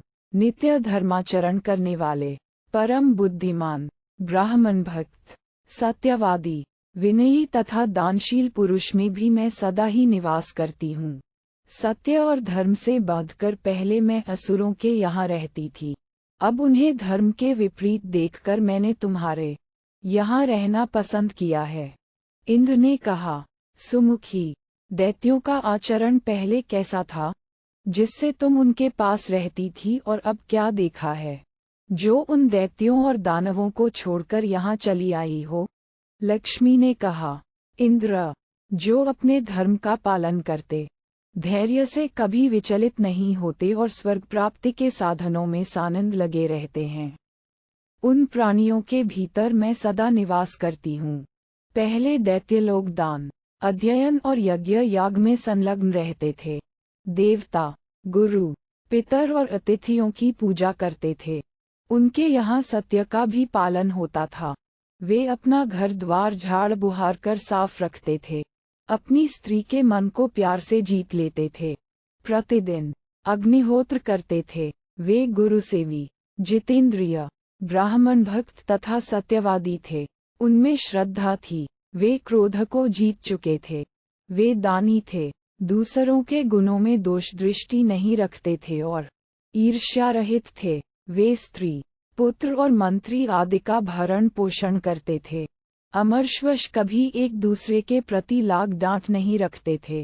सभी धीर स्वभाव के थे। दूसरों की समृद्धियों से उनके मन में कभी संताप नहीं होता था। वे दान देते, कर आदि के द्वारा धन संग्रह करते तथा आर्य जनोचित आचार विचार से रहते थे। वे दया करना जानते थे। वे दूसरों पर महान अनुग्रह करने वाले थे। वे सभी सरल स्वभाव के और दृढ़तापूर्वक भक्ति रखने वाले थे। उन सब ने अपनी इंद्रियों पर विजय पाई थी।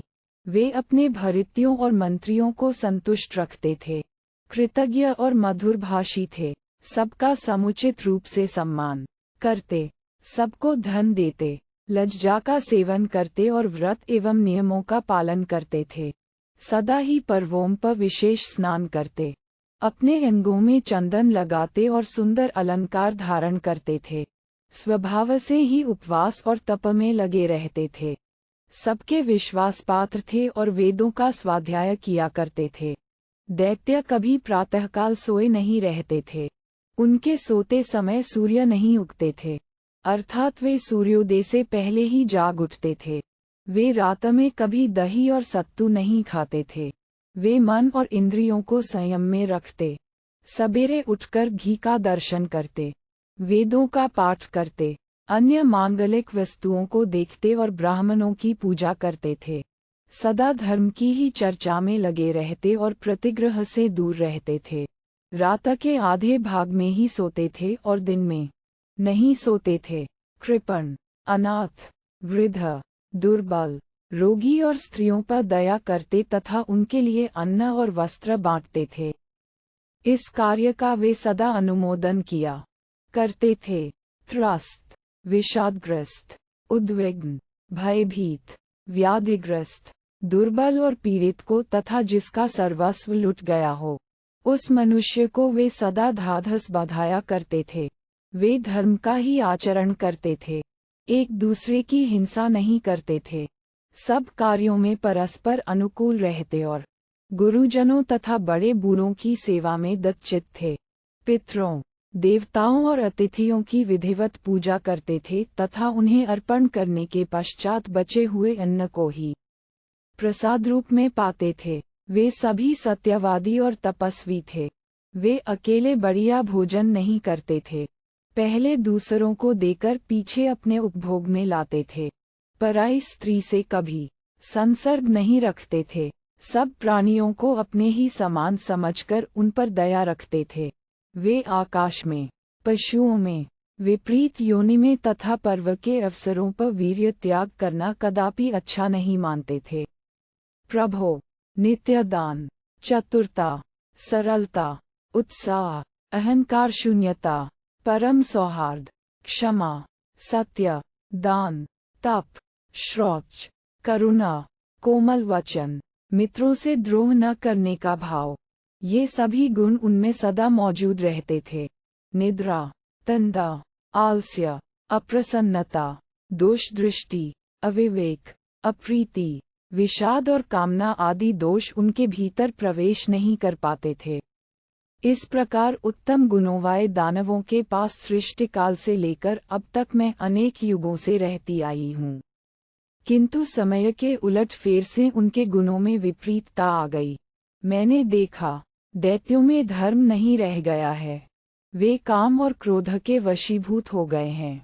जब बड़े बूढ़े लोग उस सभा में बैठकर कोई बात कहते हैं, तब गुणहीन दैत्य उनमें दोष निकालते हुए उन सब वृद्ध पुरुषों की हंसी उड़ाया करते हैं।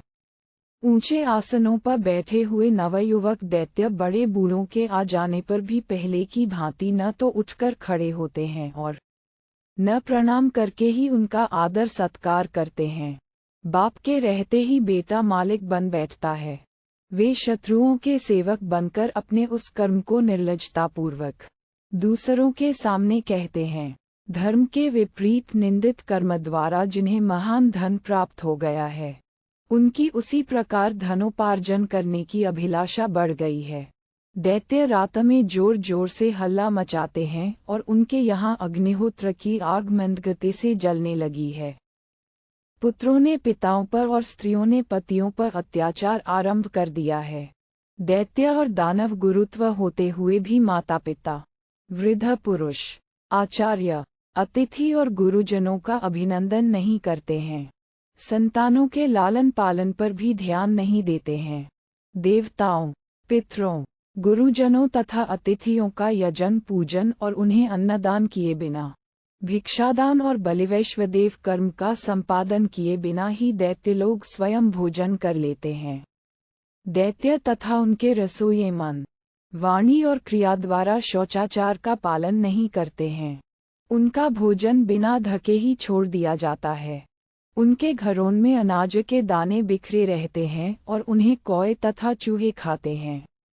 वे दूध को बिना ढके छोड़ देते हैं और घी को जूठे हाथों से छू देते हैं। दैत्यों की गृहस्वामिनियां घर में इधर उधर बिखरे हुए कुदाल, दराती या हसुआ, पिटारी, कांसे के बर्तन तथा अन्य सब द्रव्यों और सामानों की देखभाल नहीं करती हैं। उनके गांवों और नगरों की चहारदीवारी तथा घर गिर जाते हैं, परंतु वे उसकी मरम्मत नहीं कराते हैं। दैत्य लोग पशुओं को घर में बांध देते हैं, किंतु चारा और पानी देकर उनकी सेवा नहीं करते हैं। छोटे बच्चे आशा लगाए देखते रहते हैं और दानव लोग खाने की चीजें स्वयं खा लेते हैं। सेवकों तथा अन्य सब कुटुंबीजनों को भूखे छोड़कर अपने खा लेते हैं। खीर, खिचड़ी, मांस, पूछा और पूरी आदि भोजन वे सिर्फ अपने खाने के लिए बनवाते हैं तथा वे व्यर्थ ही मांस खाया करते हैं। अब वे सूर्योदय होने तक सोने लगे हैं, प्रातःकाल को भी रात ही समझते हैं। उनके घर घर में दिन रात कलह मचा रहता है। दानवों के यहाँ अनार्य वहाँ बैठे हुए आर्य पुरुष की सेवा में उपस्थित नहीं होते हैं। अधर्मपरायण दैत्य आश्रमवासी महात्माओं से तथा आपस में भी द्वेष रखते हैं। अब उनके यहाँ वर्णसन कर संतानें होने लगी हैं। किसी में पवित्रता नहीं रह गई है। जो वेदों के विद्वान ब्राह्मण हैं और जो स्पष्ट ही वेद की एक ऋचा भी नहीं जानते हैं, उन दोनों में वे दैत्य लोग कोई अंतर या विशेषता नहीं समझते हैं और न उनका मान या अपमान करने में ही कोई अंतर रखते हैं।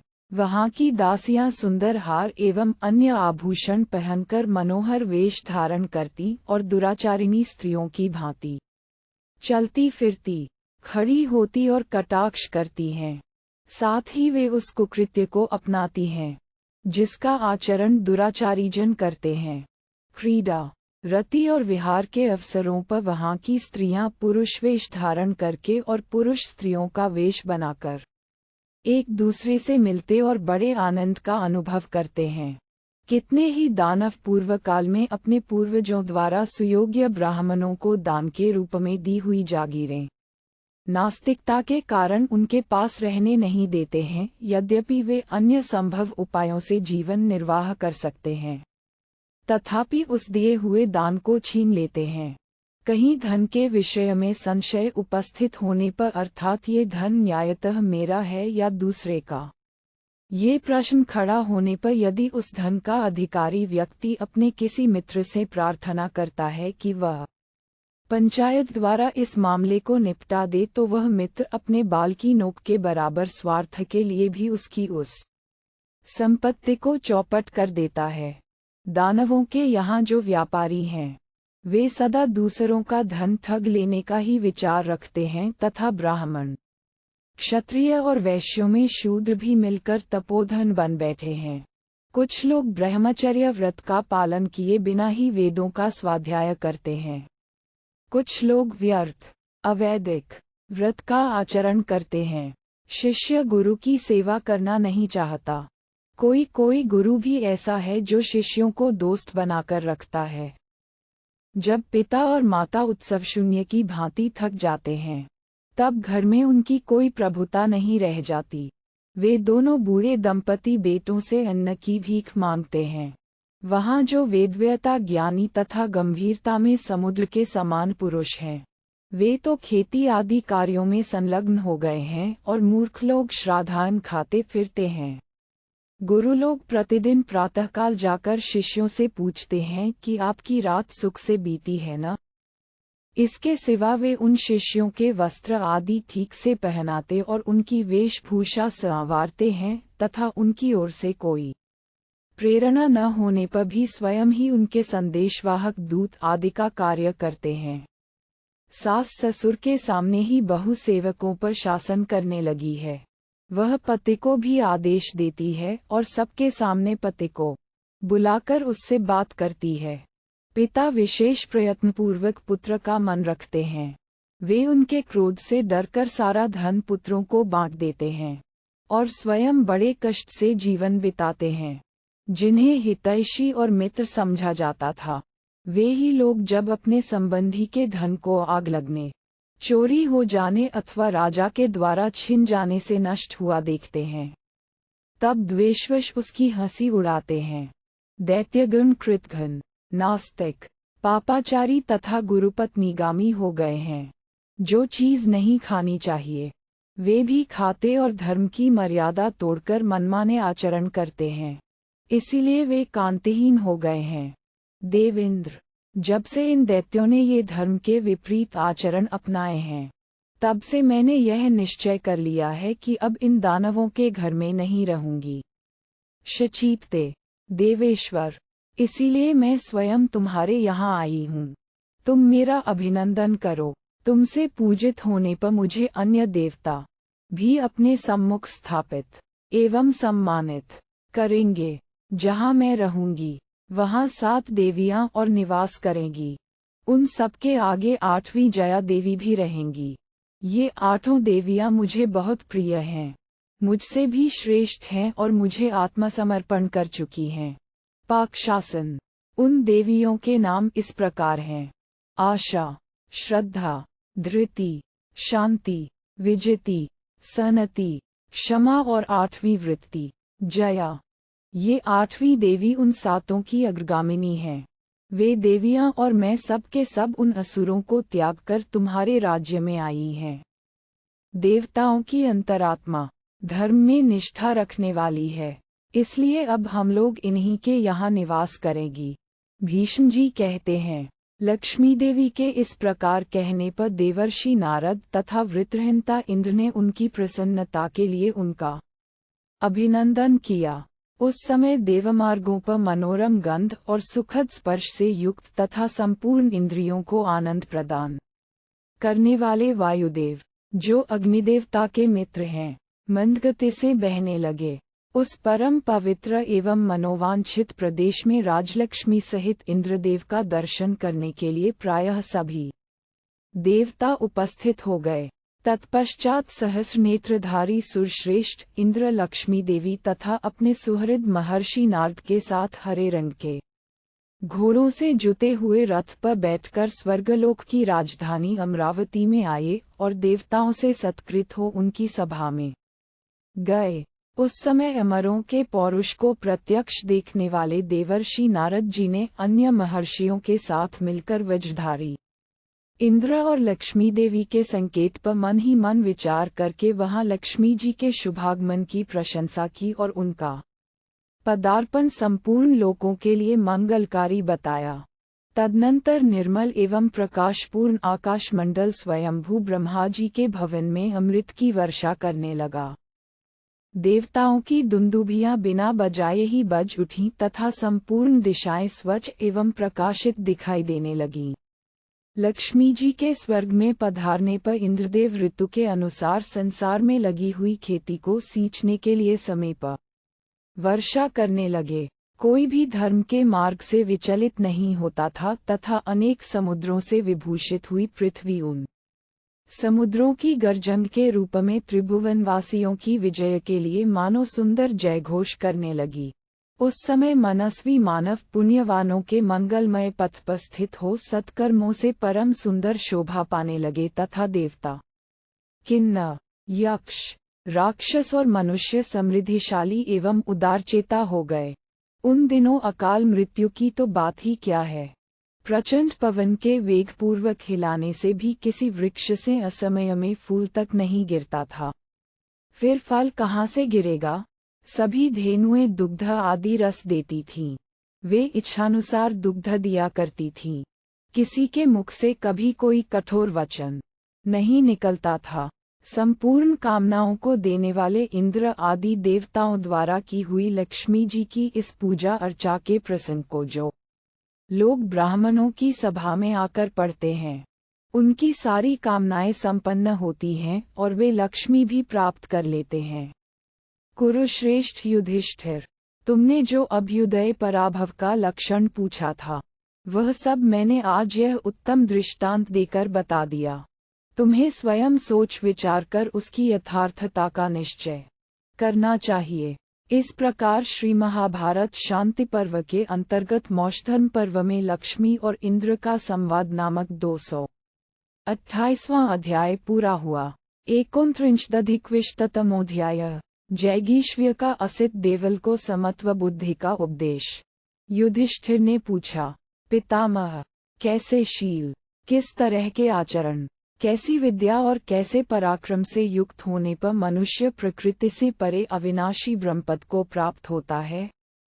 भीष्म जी ने कहा, युधिष्ठिर, जो पुरुष मिताहारी और जितेंद्रिय होकर मोक्षोपयोगी धर्मों के पालन में संलग्न रहता है, वही प्रकृति से परे अविनाशी ब्रह्मपद को प्राप्त होता है।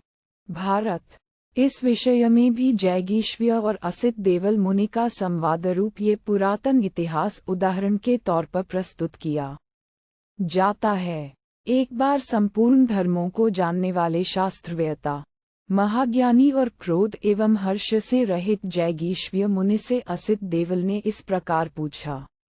देवल बोले, मुनिवर, यदि आपको कोई प्रणाम करे तो आप अधिक प्रसन्न नहीं होते और निंदा करे तो भी आप उस पर क्रोध नहीं करते। यह आपकी बुद्धि कैसी है, कहाँ से प्राप्त हुई है, और आपकी इस बुद्धि का परम आश्रय क्या है। भीष्म जी कहते हैं, राजन, देवल के इस प्रकार प्रश्न करने पर महातपस्वी जैगीष्व ने उनसे इस प्रकार संदेह रहित, प्रचुर अर्थ का बोधक, पवित्र और उत्तम वचन कहा। जैगीष्व्य बोले, मुनिश्रेष्ठ, पुण्य कर्म करने वाले महापुरुषों को जिसका आश्रय लेने से उत्तम गति, उत्कर्ष की चरम सीमा और परम शांति प्राप्त होती है, उस श्रेष्ठ बुद्धि का मैं तुमसे वर्णन करता हूँ। देवल, महात्मा पुरुषों की कोई निंदा करे या सदा उनकी प्रशंसा करे अथवा उनके सदाचार तथा पुण्य कर्मों पर पर्दा डाले, किंतु वे सबके प्रति एक सी ही बुद्धि रखते हैं। उन मनीषी पुरुषों से कोई कटु वचन कह दे तो वे उस कटुआदि पुरुष को बदले में कुछ नहीं कहते। अपना अहित करने वाले का भी हित ही चाहते हैं तथा जो उन्हें मारता है उसे भी वे बदले में मारना नहीं चाहते हैं। जो अभी सामने नहीं आई है या भविष्य में होने वाली है, उसके लिए वे शोक या चिंता नहीं करते हैं। वर्तमान समय में जो कार्य प्राप्त हैं, उन्हीं को वे करते हैं। जो बातें बीत गई हैं, उनके लिए भी उन्हें शोक नहीं होता है और वे किसी बात की प्रतिज्ञा नहीं करते हैं। देवल, यदि कोई कामना मन में लेकर किन्हीं विशेष प्रयोजनों की सिद्धि के लिए पूजनीय पुरुष उनके पास आ जाएं तो वे उत्तम व्रत का पालन करने वाले शक्तिशाली महात्मा यथाशक्ति उनके कार्य साधन की चेष्टा करते हैं। उनका ज्ञान परिपक्व होता है। वे महाज्ञानी, क्रोध को जीतने वाले और जितेंद्रिय होते हैं तथा मन, वाणी और शरीर से कभी किसी का अपराध नहीं करते हैं। उनके मन में एक दूसरे के प्रति ईर्ष्या नहीं होती। वे कभी हिंसा नहीं करते तथा वे धीर पुरुष दूसरों की समृद्धियों से कभी मन ही मन जलते नहीं हैं। वे दूसरों की न तो निंदा करते हैं और न अधिक प्रशंसा ही। उनकी भी कोई निंदा या प्रशंसा करे तो उनके मन में कभी विकार नहीं होता है। वे सर्वथा शांत और संपूर्ण प्राणियों के हित में संलग्न रहते हैं, न कभी क्रोध करते हैं, न हर्षित होते हैं और न किसी का अपराध ही करते हैं। वे हृदय की अज्ञानमयी गांठ खोलकर चारों ओर आनंद के साथ विचरा करते हैं। न उनके कोई भाई बंधु होते हैं, और न वे ही दूसरों के भाई बंधु होते हैं। न उनके कोई शत्रु होते हैं और न वे ही किसी के शत्रु होते हैं। जो मनुष्य ऐसा करते हैं, वे सदा सुख से जीवन बिताते हैं। द्विज श्रेष्ठ, जो धर्म के अनुसार चलते हैं, वे ही धर्मज्ञ हैं, तथा जो धर्म मार्ग से भ्रष्ट हो जाते हैं, उन्हें ही हर्ष उद्वेग आदि प्राप्त होते हैं। मैंने भी उसी धर्म मार्ग का अवलंबन किया है, अतः अपनी निंदा सुनकर क्यों किसी के प्रति द्वेष दृष्टि करूं, अथवा प्रशंसा सुनकर भी किस लिए हर्ष मानूं। मनुष्य निंदा और प्रशंसा में से जिससे जो लाभ उठाना चाहते हों, उससे वह लाभ उठा लें। उस निंदा और प्रशंसा से न मेरी कोई हानि होगी, न लाभ। तत्वज्ञ पुरुष को चाहिए कि वह अपमान को अमृत के समान समझकर उससे संतुष्ट हो, और विद्वान मनुष्य सम्मान को विष के तुल्य समझकर उससे सदा डरता रहे। संपूर्ण दोषों से मुक्त महात्मा पुरुष अपमानित होने पर भी इस लोक और परलोक में निर्भय होकर सुख से सोता है, परंतु उसका अपमान करने वाला पुरुष पापा बंधन में पड़ जाता है। जो मनीषी पुरुष उत्तम गति प्राप्त करना चाहते हैं, वे इस उत्तम व्रत का आश्रय लेकर सुखी एवं अभ्युदयशील होते हैं। मनुष्य को चाहिए कि सारे काम्य कर्मों का परित्याग करके संपूर्ण इंद्रियों को वश में कर ले, फिर वह प्रकृति से परे अविनाशी ब्रह्मपद को प्राप्त हो जाता है। परम गति को प्राप्त हुए उस ज्ञानी महात्मा के पद का अनुसरण न देवता कर पाते हैं, न गंधर्व, न पिशाच कर पाते हैं, और न राक्षस ही। इस प्रकार श्री महाभारत शांति पर्व के अंतर्गत मोक्षधर्म पर्व में जैगीश्वर और असित देवल संवाद विषयक 229वां अध्याय पूरा हुआ। 33तमोध्याय श्री कृष्ण और उग्रसेन का संवाद। नारद जी की लोकप्रियता के हेतुभूत गुणों का वर्णन। युधिष्ठिर ने पूछा, पितामह, इस भूतल पर कौन ऐसा मनुष्य है जो सब लोगों का प्रिय, संपूर्ण प्राणियों को आनंद प्रदान करने वाला तथा समस्त सद्गुणों से संपन्न है। भीष्म जी ने कहा, भरत श्रेष्ठ, तुम्हारे इस प्रश्न के उत्तर में मैं श्री कृष्ण और उग्रसेन का संवाद सुनाता हूँ, जो नारद जी के विषय में हुआ था। उग्रसेन बोले, जनार्दन, सब लोग जिनके गुणों का कीर्तन करने की इच्छा रखते हैं, वे नारद जी मेरी समझ में अवश्य उत्तम गुणों से संपन्न हैं। अतः मैं उनके गुणों के विषय में पूछता हूँ, तुम मुझे बताओ। श्री कृष्ण ने कहा, कुकुर कुल के स्वामी नरेश्वर, मैं नारद के जिन उत्तम गुणों को मानता और जानता हूँ, उन्हें संक्षेप से बताना चाहता हूँ। आप मुझसे उनका श्रवण कीजिए। नारद जी में शास्त्र ज्ञान और चरित्र बल दोनों एक साथ संयुक्त हैं, फिर भी उनके मन में अपनी सच्चरित्रता के कारण तनिक भी अभिमान नहीं है। वह अभिमान शरीर को संतप्त करने वाला है। उसके न होने से ही नारद जी की सर्वत्र पूजा प्रतिष्ठा होती है। नारद जी में अप्रीति, क्रोध, चपलता और भय ये दोष नहीं हैं। वे दीर्घसूत्री, किसी काम को विलंब से करने वाले या आलसी नहीं हैं तथा धर्म और दया आदि करने में बड़े शूरवीर हैं। इसीलिए उनका सर्वत्र आदर होता है। निश्चय ही नारद उपासना करने के योग्य हैं। कामना या लोभ से भी कभी उनके द्वारा अपनी बात पलटी नहीं जाती, इसीलिए उनका सर्वत्र सम्मान होता है। वे अध्यात्म शास्त्र के तत्वज्ञ, विद्वान, क्षमाशील, शक्तिमान, जितेंद्रिय, सरल और सत्यवादी हैं। इसीलिए वे सर्वत्र पूजे जाते हैं। नारद जी तेज, बुद्धि, यश, ज्ञान, विनय, जन्म और तपस्या द्वारा भी सबसे बड़े चढ़े हैं। इसीलिए उनकी सर्वत्र पूजा होती है। वे सुशील, सुख से सोने वाले, पवित्र भोजन करने वाले, उत्तम आदर के पात्र, पवित्र, उत्तम वचन बोलने वाले तथा ईर्ष्या से रहित हैं। इसीलिए उनकी सर्वत्र पूजा हुई है। वे खुले दिल से सबका कल्याण करते हैं। उनके मन में लेशमात्र भी पाप नहीं है।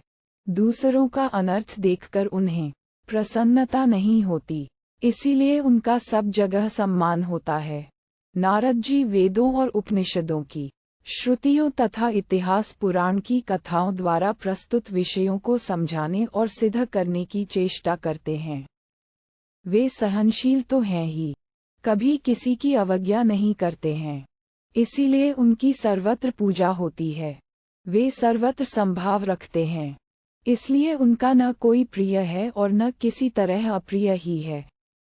वे मन के अनुकूल बोलते हैं, इसलिए सर्वत्र उनका आदर होता है।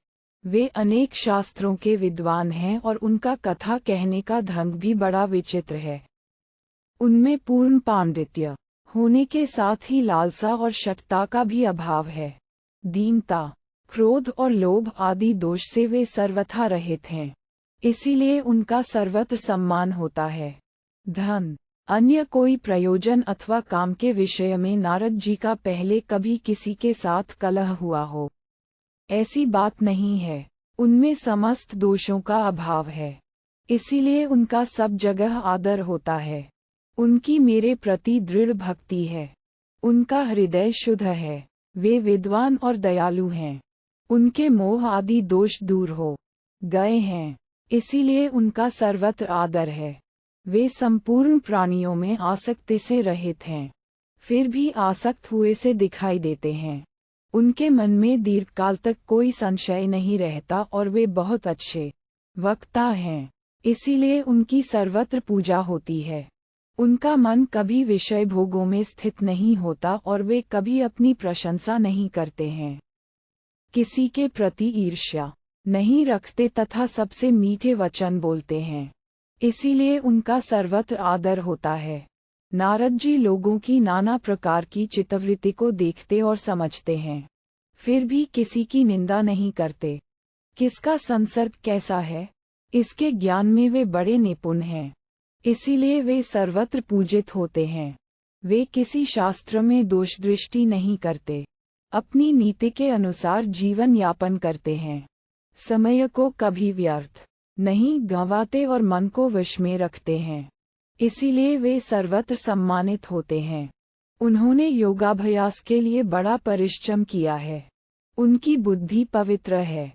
उन्हें समाधि से कभी तृप्ति नहीं होती। वे कर्तव्य पालन के लिए सदा उद्यत रहते हैं और कभी प्रमाद नहीं करते हैं, इसीलिए सर्वत्र पूजे जाते हैं। नारद जी निर्लज नहीं हैं, दूसरों की भलाई के लिए सदा उद्यत रहते हैं, इसीलिए दूसरे लोग उन्हें अपने कल्याणकारी कार्यों में लगाए रखते हैं तथा वे किसी के गुप्त रहस्य को कहीं प्रकट नहीं करते हैं, इसीलिए उनका सर्वत्र सम्मान होता है। वे धन का लाभ होने से प्रसन्न नहीं होते और उसके न मिलने से उन्हें दुख भी नहीं होता है। उनकी बुद्धि स्थिर और मन आसक्ति रहित है, इसीलिए वे सर्वत्र पूजित हुए हैं। वे संपूर्ण गुणों से सुशोभित, कार्यकुशल, पवित्र, निरोग, समय का मूल्य समझने वाले और परम प्रिय आत्मतत्व के ज्ञाता हैं। फिर कौन उन्हें अपना प्रिय नहीं बनाएगा। इस प्रकार श्री महाभारत शांति पर्व के अंतर्गत मोक्षधर्म पर्व में श्री कृष्ण और उग्रसेन का संवाद विषयक 230वां अध्याय पूरा हुआ। 31-द्विशतमोऽध्याय।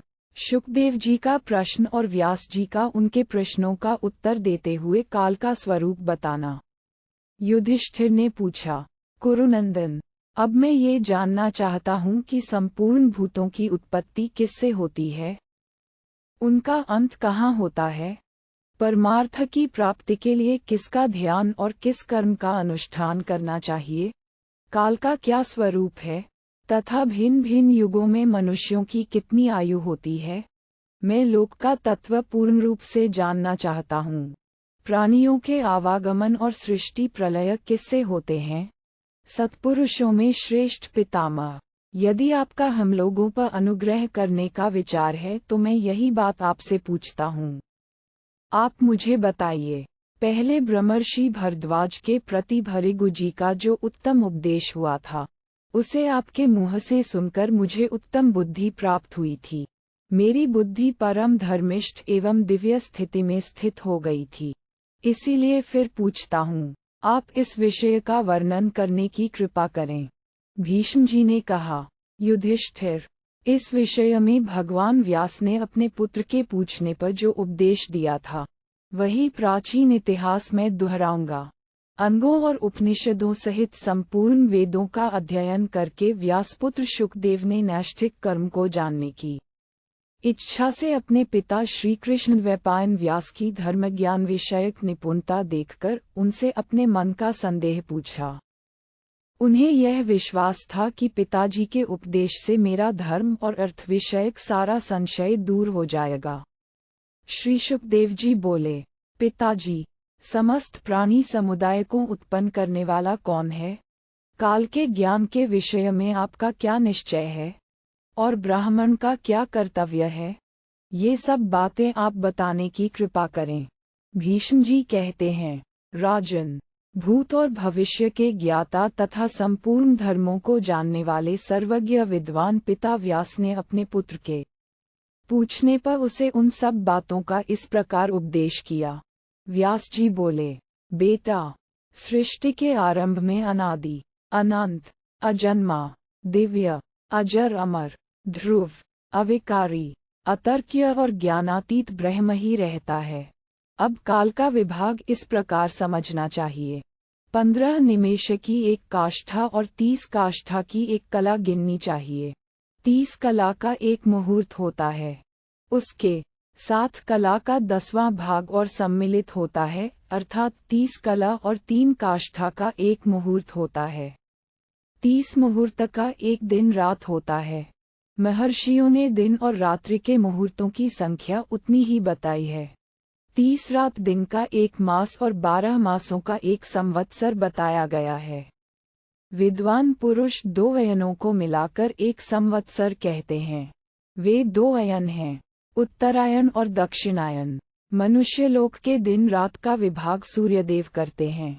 रात प्राणियों के सोने के लिए है और दिन काम करने के लिए। मनुष्यों के एक मास में पितरों का एक दिन रात होता है। शुक्ल पक्ष उनके काम काज करने के लिए दिन है और कृष्ण पक्ष उनके विश्राम के लिए रात है। मनुष्यों का एक वर्ष देवताओं के एक दिन रात के बराबर है। उनके दिन रात का विभाग इस प्रकार है। उत्तरायण उनका दिन है और दक्षिणायन उनकी रात्रि। पहले मनुष्यों के जो दिन रात बताए गए हैं, उन्हीं की संख्या के हिसाब से अब मैं ब्रह्मा के दिन रात का मान बताता हूँ। साथ ही सत्ययुग, त्रेता, द्वापर और कलियुग, इन चारों युगों की वर्ष संख्या भी अलग अलग बता रहा हूँ। देवताओं के 4000 वर्षों का एक सत्ययुग होता है। सत्ययुग में 400 दिव्य वर्षों की संध्या होती है और उतने ही वर्षों का एक संध्यांश भी होता है। इस प्रकार सत्ययुग 4800 दिव्य वर्षों का होता है। संध्या और संध्यांशों सहित अन्य 3 युगों में ये 4800 वर्षों की संख्या क्रमशः एक चौथाई घटती जाती है। ये चारों युग प्रवाह रूप से सदा रहने वाले सनातन लोकों को धारण करते हैं। तात, ये युगात्मक काल ब्रह्मवेताओं के सनातन ब्रह्म का ही स्वरूप है। सत्ययुग में सत्य और धर्म के चारों चरण मौजूद रहते हैं। उस समय सत्य और धर्म का पूरा पालन होता है। उस समय कोई भी धर्मशास्त्र अधर्म से संयुक्त नहीं होता, उसका उत्तम रीति से पालन होता है। अन्य युगों में शास्त्रोक्त धर्म का क्रमशः एक चरण क्षीण होता जाता है और चोरी, असत्य तथा छल कपट आदि के द्वारा अधर्म की वृद्धि होने लगती है। सत्ययुग के मनुष्य निरोग होते हैं, उनकी संपूर्ण कामनाएं सिद्ध होती हैं तथा वे 400 वर्षों की आयु वाले होते हैं। त्रेतायुग आने पर उनकी आयु 1/4 घटकर 300 वर्षों की रह जाती है।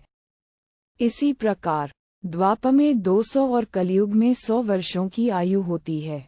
त्रेता आदि युगों में वेदों का स्वाध्याय और मनुष्यों की आयु घटने लगती है। ऐसा सुना गया है। उनकी कामनाओं की सिद्धि में भी बाधा पड़ती है और वेदाध्ययन के फल में भी न्यूनता आ जाती है। युगों के ह्रास के अनुसार सत्ययुग, त्रेता, द्वापर और कलयुग में मनुष्यों के धर्म भी भिन्न भिन्न प्रकार के हो जाते हैं। सत्ययुग में तपस्या को ही सबसे बड़ा धर्म माना गया है। त्रेता में ज्ञान को ही उत्तम बताया गया है। द्वापर में यज्ञ और कलयुग में एकमात्र दान ही श्रेष्ठ कहा गया है। इस प्रकार देवताओं के 12,000 वर्षों का एक चतुर्युग होता है। यह विद्वानों की मान्यता है। एक सहस्र चतुर्युग को ब्रह्मा का एक दिन बताया जाता है। इतने ही युगों की उनकी एक रात्रि भी होती है। भगवान ब्रह्मा अपने दिन के आरंभ में संसार की सृष्टि करते हैं और रात में जब प्रलय का समय होता है तब सबको अपने में लीन करके योग निद्रा का आश्रय ले सो जाते हैं। फिर प्रलय का अंत होने अर्थात रात बीतने पर वे जाग उठते हैं। 1000 चतुर्युग का जो ब्रह्मा का एक दिन बताया गया है और उतनी ही बड़ी जो उनकी रात्रि कही गई है, उसको जो लोग ठीक ठीक जानते हैं वे ही दिन और रात अर्थात काल तत्व को जानने वाले हैं।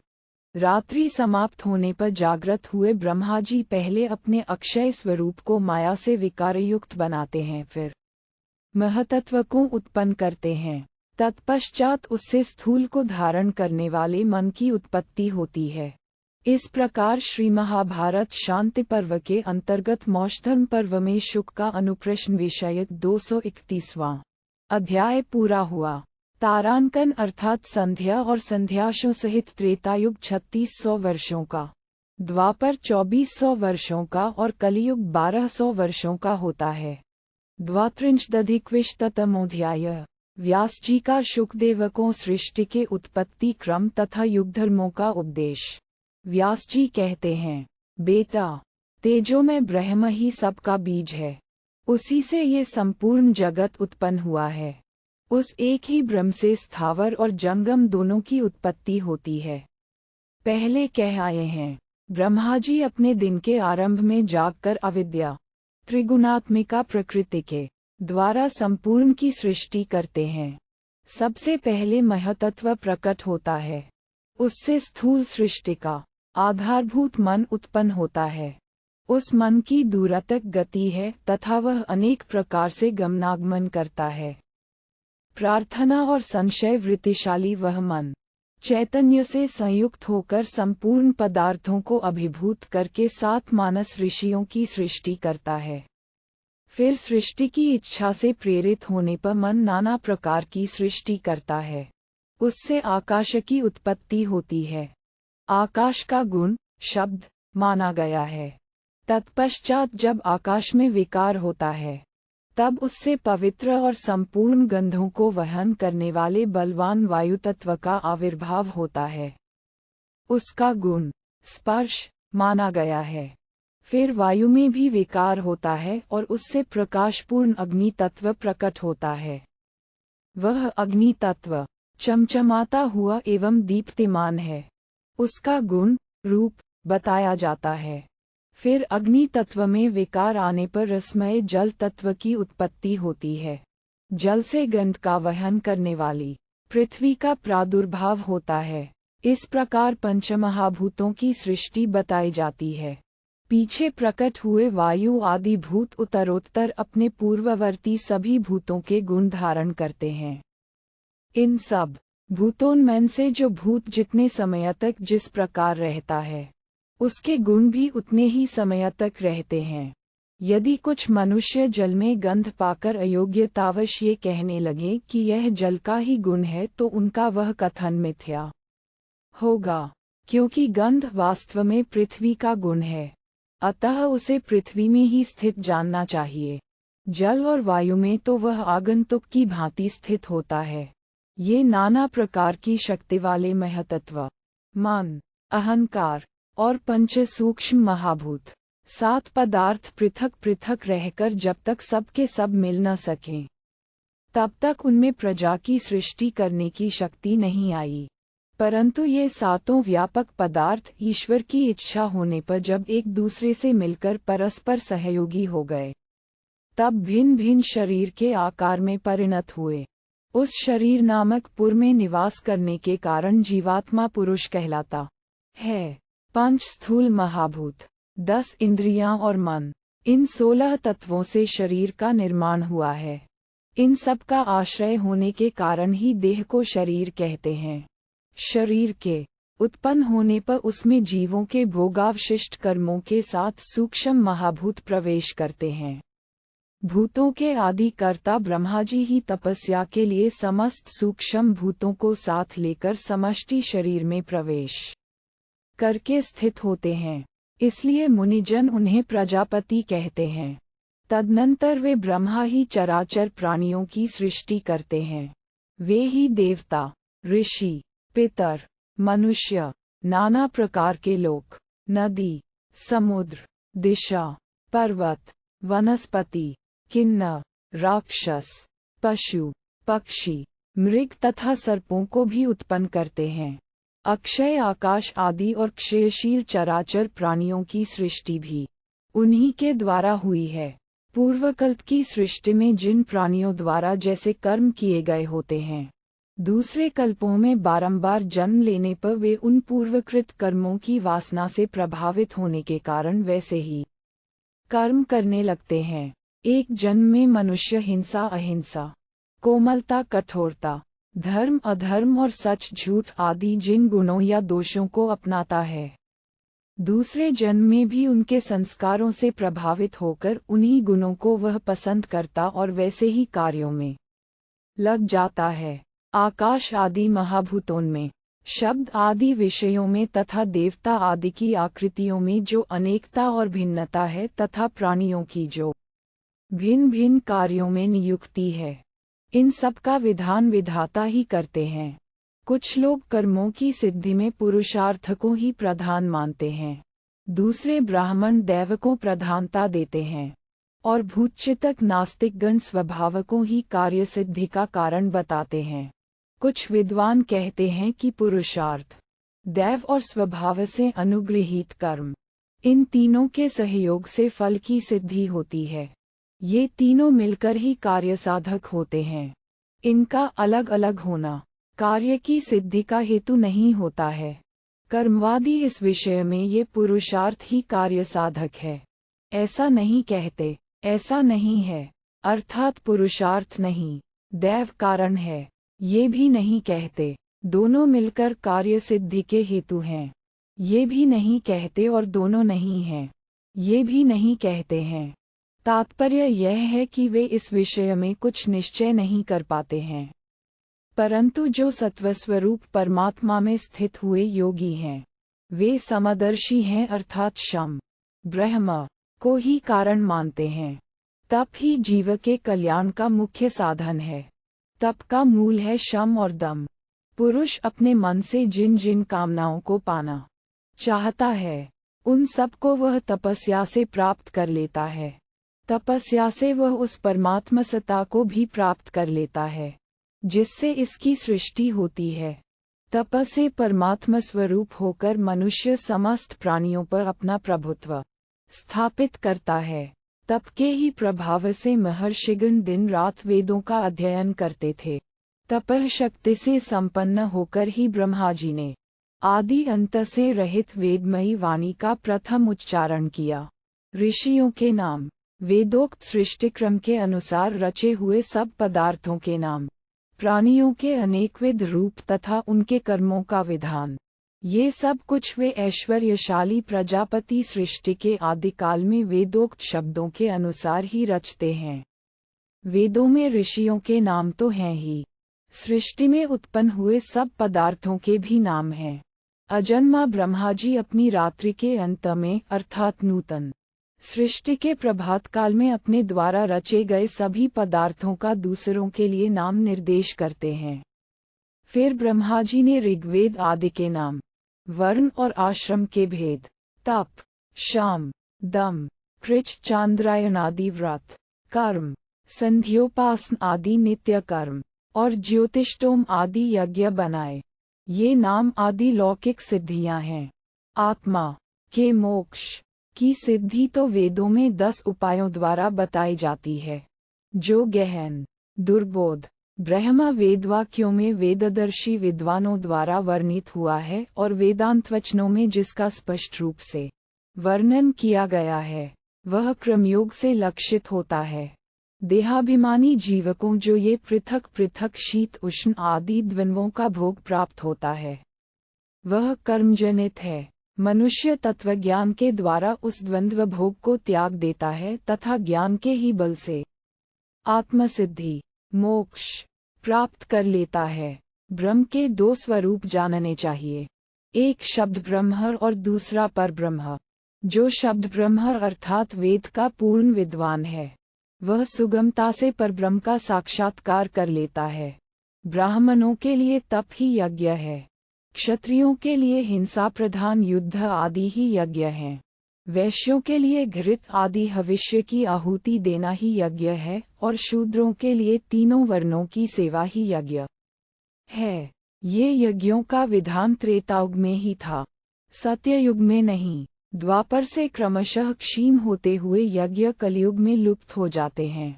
सत्ययुग में अद्वैत धर्म में निष्ठा रखने वाले मनुष्य ऋग्वेद, सामवेद और यजुर्वेद तथा सकौम इष्टियों को ज्ञानरूप तपस्या से भिन्न देखकर उन सबको छोड़ केवल ज्ञानरूप तपस्या में ही संलग्न होते हैं। त्रेतायुग में जो महाबली नरेश प्रकट हुए थे वे सब के सब समस्त चराचर प्राणियों के नियंता थे। त्रेतायुग में वेद, यज्ञ और वर्णाश्रम धर्म सुव्यवस्थित रूप से पालित होते थे, परंतु द्वापर युग में आयु की न्यूनता होने से लोगों में उनके पालन का उत्साह कम हो गया। वे वेद यज्ञ आदि से च्युत होने लगे। कलियुग आने पर तो कहीं वेदों का दर्शन होता है और कहीं नहीं होता है। उस समय केवल अधर्म से पीड़ित होकर यज्ञ और वेद लुप्त हो जाते हैं। सत्ययुग में जिस चारों चरणों धर्म की चर्चा की गई है वह अन्य युगों में भी मन को वश में रखने वाले तपस्वी एवं वेद वेदांतों के ज्ञाता ब्राह्मणों में प्रतिष्ठित देखा जाता है। सत्ययुग में मनुष्य स्वभाव के अनुसार यज्ञ, व्रत और तीर्थाटन आदि करते हैं और त्रेता आदि युग में वेदवादी एवं स्वधर्मनिष्ठ पुरुष शास्त्र के कथनानुसार धर्म के ह्रास से विकारकों प्राप्त होते हैं। जैसे वर्षा काल में जल की वर्षा होने से स्थावर और जंगम समस्त पदार्थ वृद्धि को प्राप्त होते हैं और वर्षा बीतने पर उनका ह्रास होने लगता है, उसी प्रकार प्रत्येक युग में धर्म और अधर्म की वृद्धि एवं ह्रास होते रहते हैं।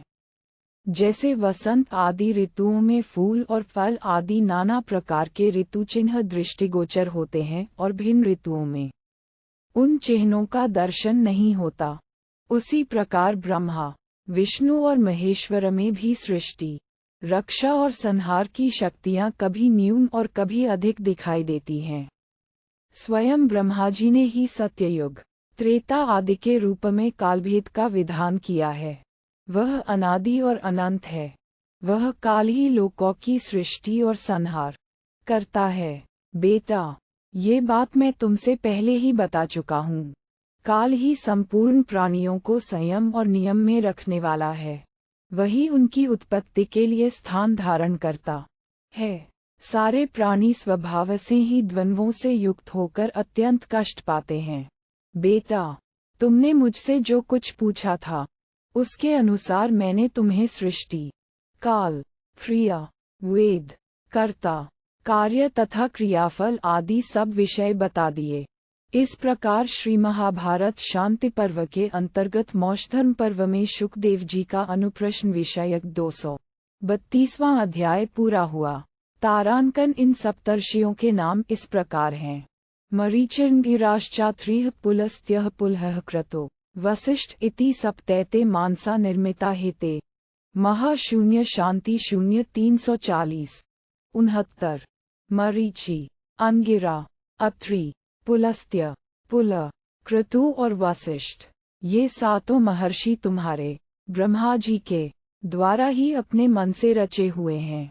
तारांकन स्वाध्याय, गार्हस्थ्य, संध्यावंदनादि, कृच्छ्रचांद्रायणादि, यज्ञ, पूर्तकर्म, योग, दान, गुरु शुश्रूषा और समाधि, ये 10 क्रमयोग हैं।